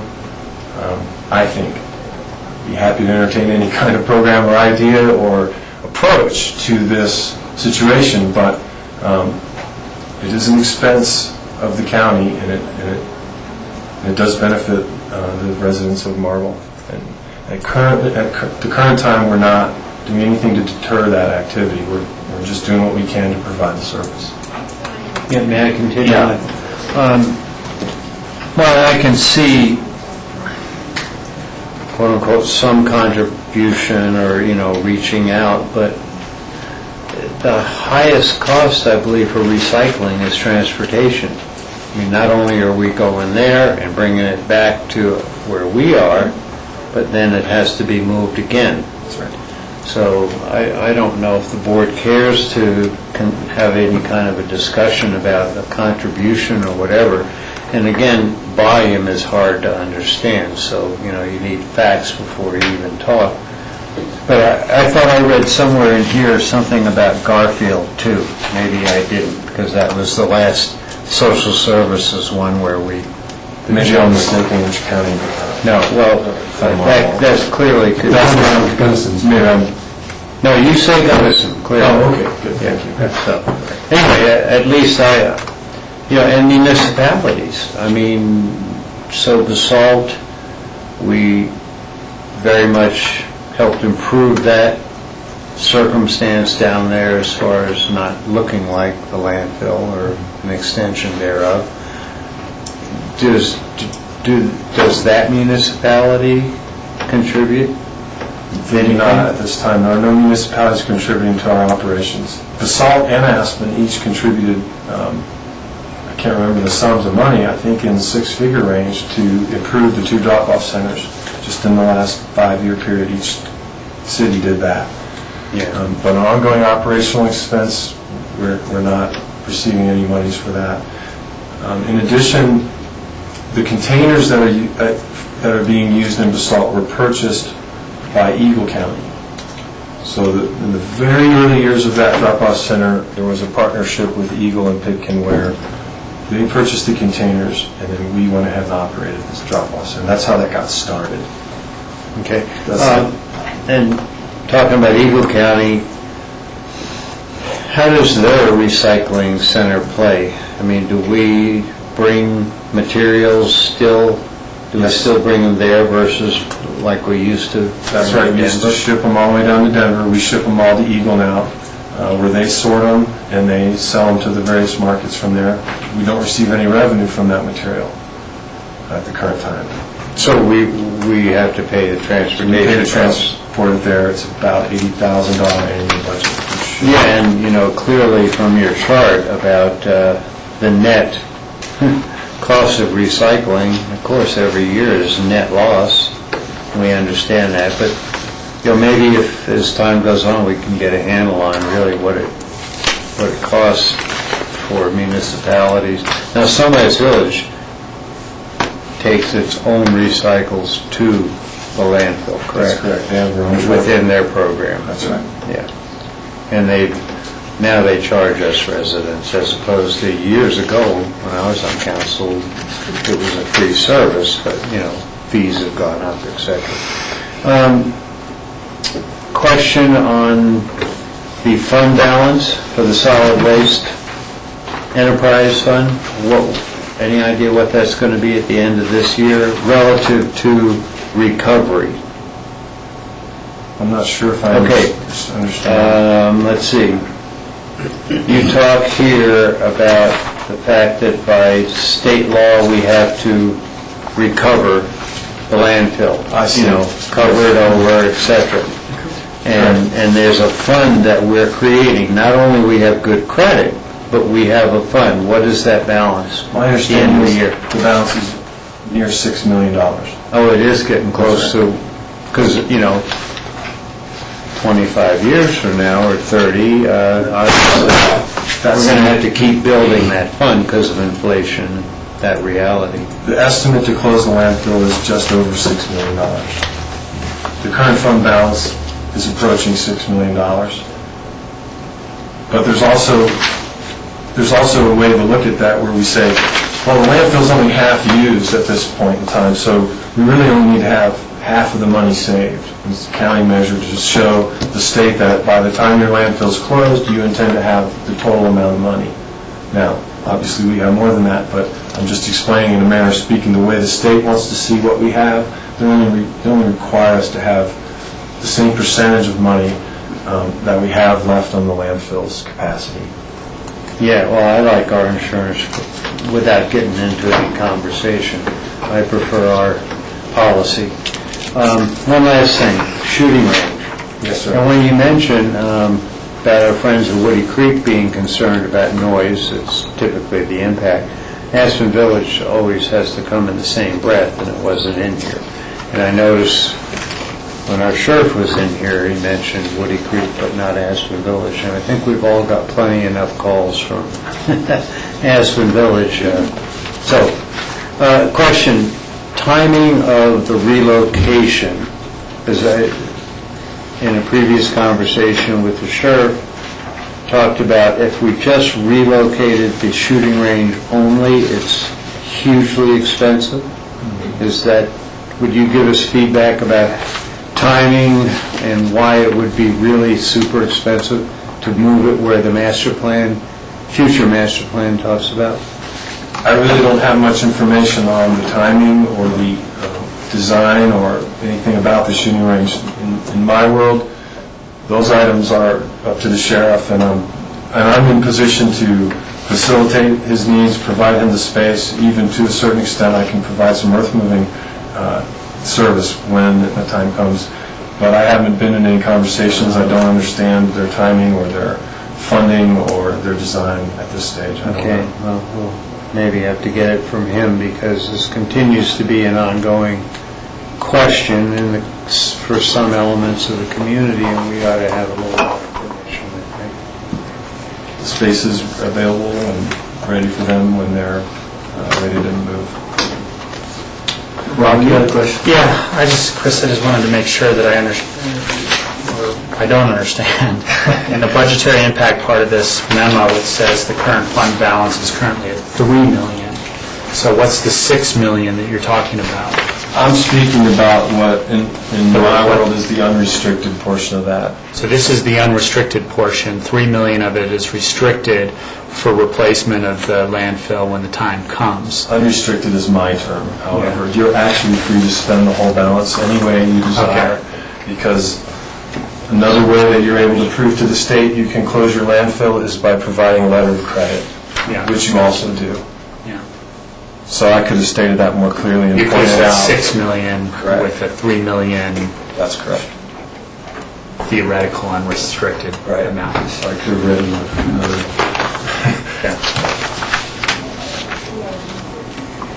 Any further questions? So, is there general approval for the budget supplemental that Chris is asking for?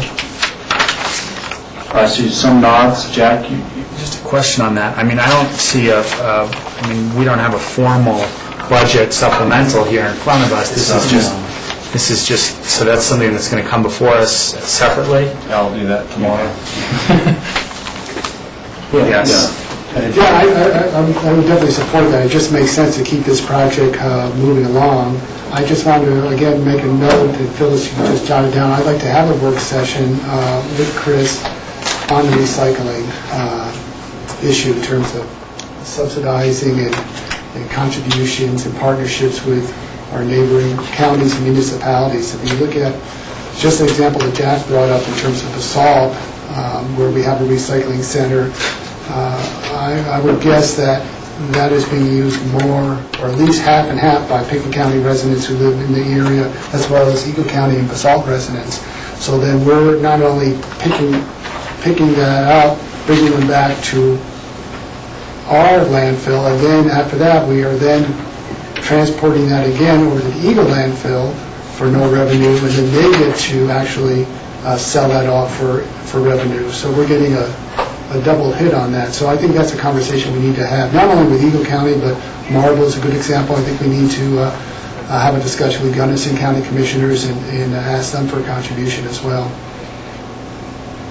So I can put together a review of what partnerships we have and the history of these recycling centers. I can talk about what subsidy or what contribution or partnership possibilities may exist. And I can put together numbers on what we spend to operate the drop-off center specifically in order to facilitate that conversation in here. And then we might have a direction to go from there to talk to other counties. Does that sound like the direction I should take? Board, is that a direction you want to take?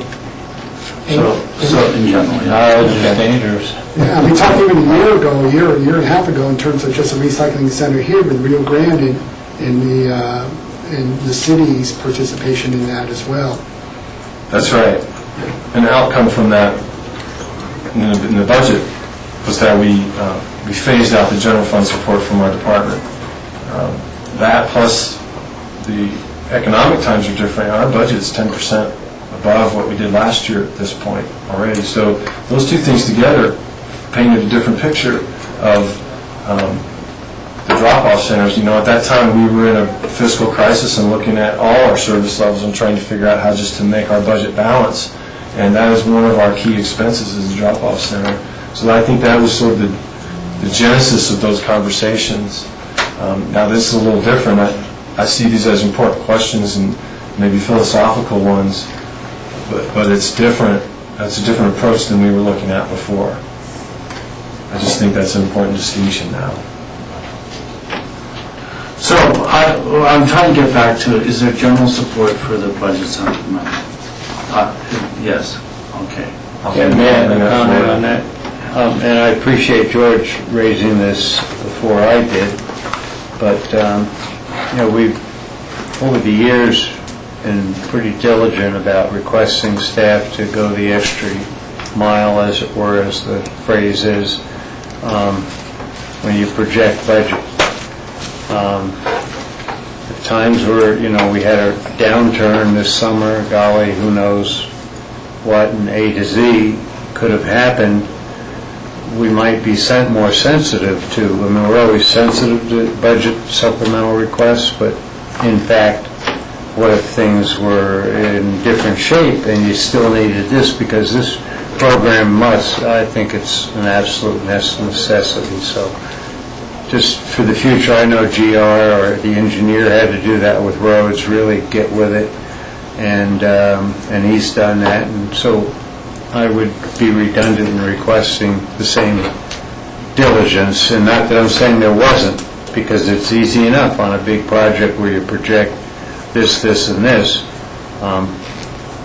But costs, we're just going up nowadays, believe it or not. I mean, even though we don't see a strong recovery, we do have some upward movement in a number of areas, but also costs are going up. So unless we could get unit costs with recycling development, that would be real good, like we did with pavement. But you might get those paper unit costs if you do this year. Yeah, you think we want to take advantage of that? We might. Good. Anything further, board? Any further questions for Chris? Yeah, I have one. It's on pickup, trash pickup, and we know we have the ordinance, we adopted years ago.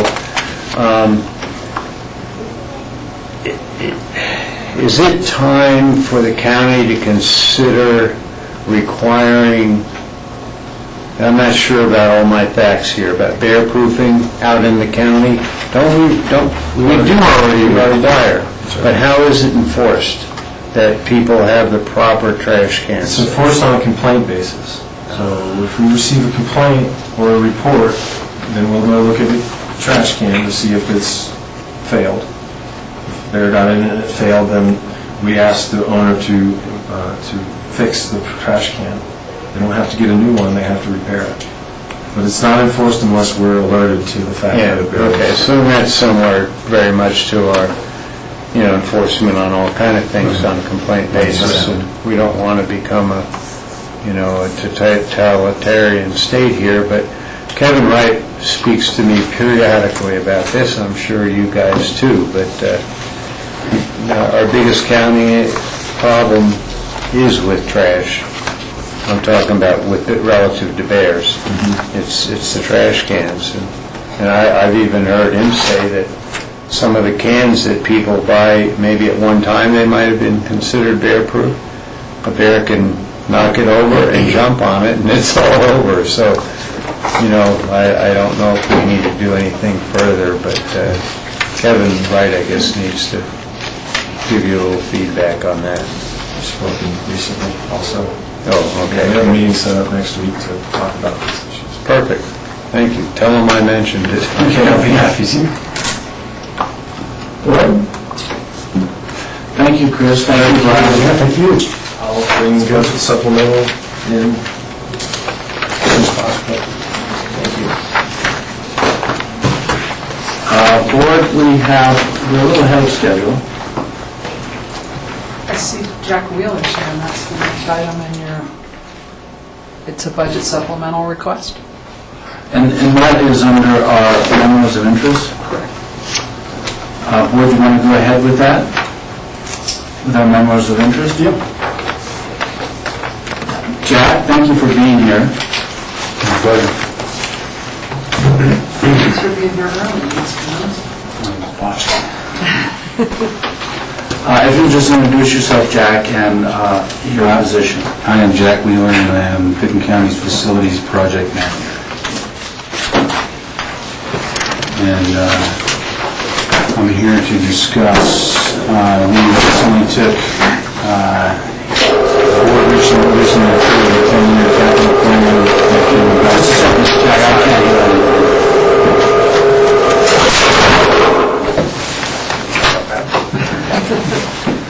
Yes, Jack. Last year, the board approved a 10-year capital expenditure plan that came about through the facilities condition audit by Facility Engineering Associates that we undertook on all our facilities.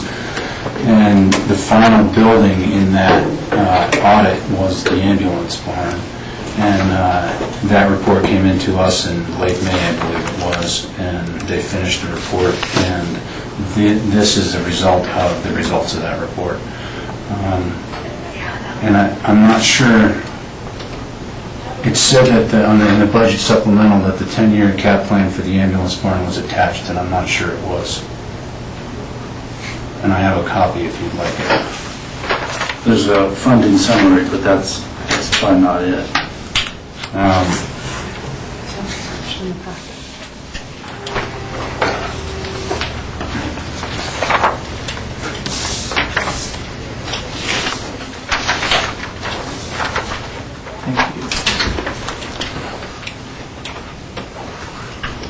And we took the same approach that we took with year one and the other plans for the other buildings, and we took life safety measures only and moved those into year one, and everything else we put into outlying years, which we'll be dealing with in the 2013 budgeting process.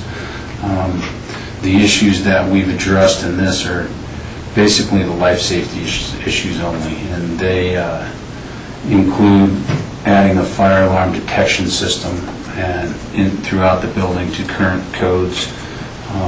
Also taking on the project of designing a sprinkler system to be installed and budgeted in outlying years. Adding panic crash bars, panic hardware to the doors that are used for the main egress in the building. Adding illuminated exit signs in the building. Adding emergency lighting throughout the ambulance barn and the temporary shelter that's outside. The total square footage is about 4,600 square feet between the main parking garage with the ambulance crew quarters above, and then there's a temporary canvas shelter outside that can house 3 ambulances. And it does have electrical service and things like that in that temporary structure. Also adding fire extinguishers where it's applicable for the current codes. The rear steps on the egress door that goes out the second level in the crew's quarters have deteriorated and are just due to be replaced. And also putting a concrete pad at the base of the exterior egress stairs coming out of the crew's quarters on the north side of the building as well.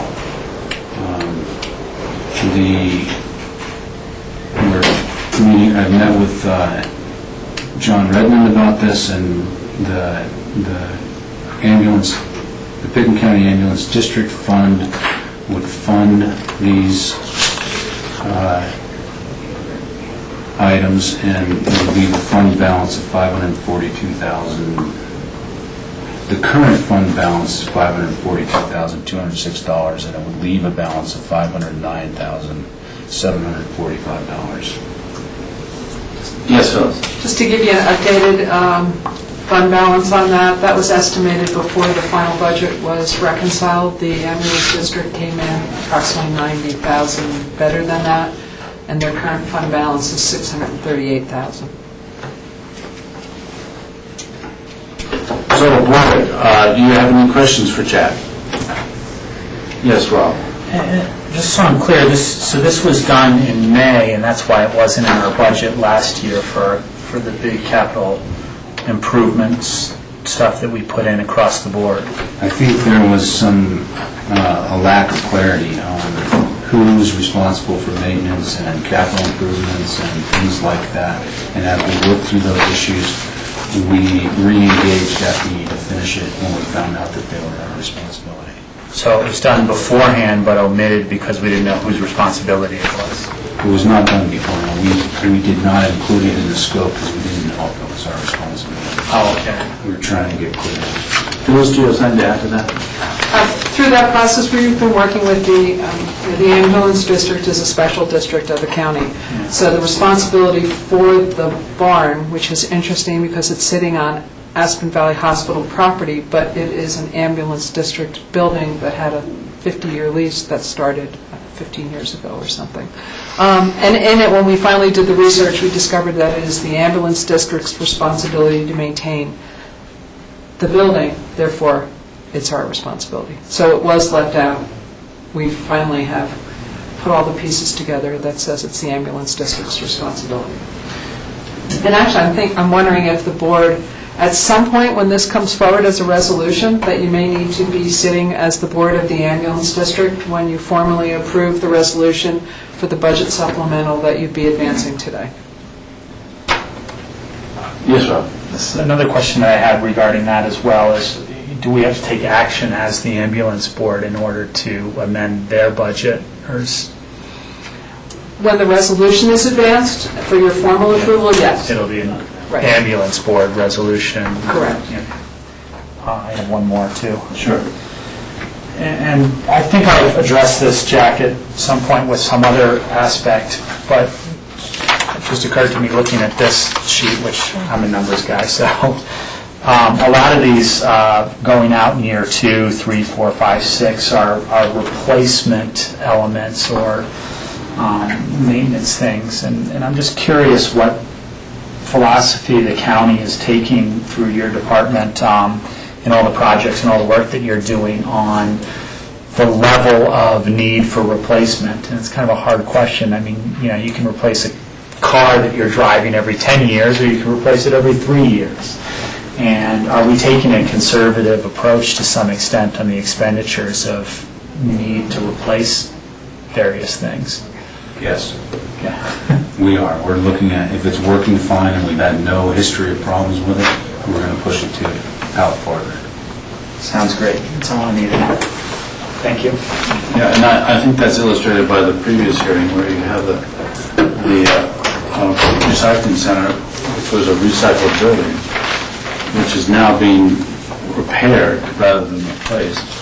And we're making do with what we have essentially. So is there a direction to Jack to, I'm sorry. May I ask a question? Yeah. Jack, when I got this, and I'm going, well, I'd like a line item breakdown. Thank you very much. Because what's in yellow is what we're talking about today. That's correct. And, but just for future, if you could attempt to provide this, and I don't care what form, just so in preparation, we get to do the think thing. I very much appreciate this broke out. As far as the long term, is there such thing as a useful life of this tent structure? Because I would assume tents are a form of a fabric of some sort, fabric or... The life cycle of the structure was addressed in the long form of the report. In this study, the life cycle is outside the 10-year plan. So yes, there is, but it's well within its life cycle right now. And what is it? Because, it was built 21 years ago. How many years I'm not picking up from this that it tells us how many years we think it has left. I know there's a 10-year capital plan. That's separate of my question. The 21 years is for the wood frame structure, that's 3,700 square feet. And the canvas structure, I don't believe is the same age as. And I do have the information, but I would have to go through the report to get it. And for the sake of this, I don't think we need that, but obviously when we do 5 and 10-year capital replacement plans, we ought to have an understanding of what is the life of the canvas piece too, because that's separate of the structure, obviously. And it ought to be in somewhere in here. The reason why I raise this question is because when push comes to shove down the road, this 600,000, it's not like it's going to stay at that level. There's an incremental use of that money, and I just don't have any idea if it is self-sustaining, each year in and outs, revenues, expenditures, or in fact, we come to a point where we need to start thinking about going to the voters, and that's another question that has a lot more, variables to it. I did have a conversation with Jim about his long-term needs and whether the tent would suffice, and he will deal with that as he figures that out, because he's working on some ideas with the hospital right now and one of their next phases and things, some things like that that may cover the needs. And so I know he's thinking about it. Yeah, and we good. did have a conversation about it. Excellent, thank you. Any further questions for Jack? So are we in agreement with the supplemental request? Yes. Thank you, Jack, appreciate it. Have a great evening. Have a good week. So, that was it for the MRIs, huh? That is it. So, future agendas, does anyone want to deal with future agendas at this point? Yeah. Yes, Rob? I just want to deal with it at this point. Okay. Phyllis, do you have anything to say about future agendas? I have nothing in here. Jeremy? Future agenda, requests, updates, anything? We have just those things that we mentioned today in terms of the exec session and some work session time. Two different topics we've discussed today, so. Anything else?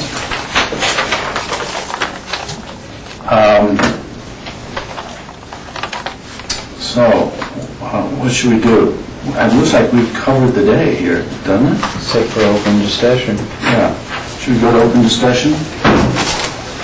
Open discussion, Phyllis, is there anything you need to update us on? There's only one item in here, it was at Rachel's request about upcoming meetings, and the first one is August 20th with the school district, so I think I'll wait on the rest of them because they don't happen until September, till Rachel's here, and just let you know, everything's on the future agendas.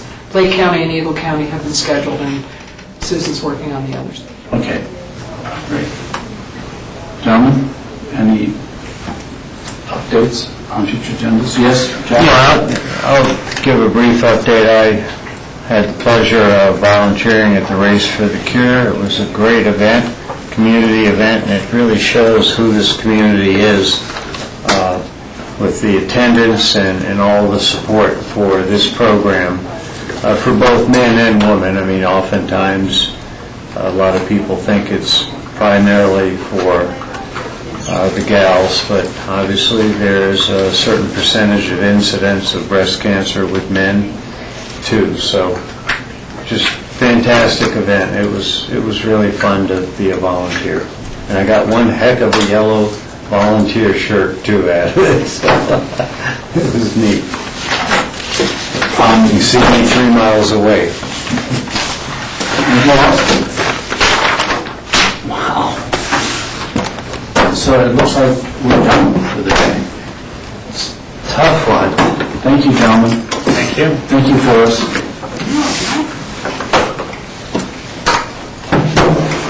That's really 250.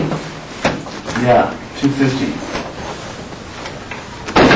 So Steve, I have something interesting to show you.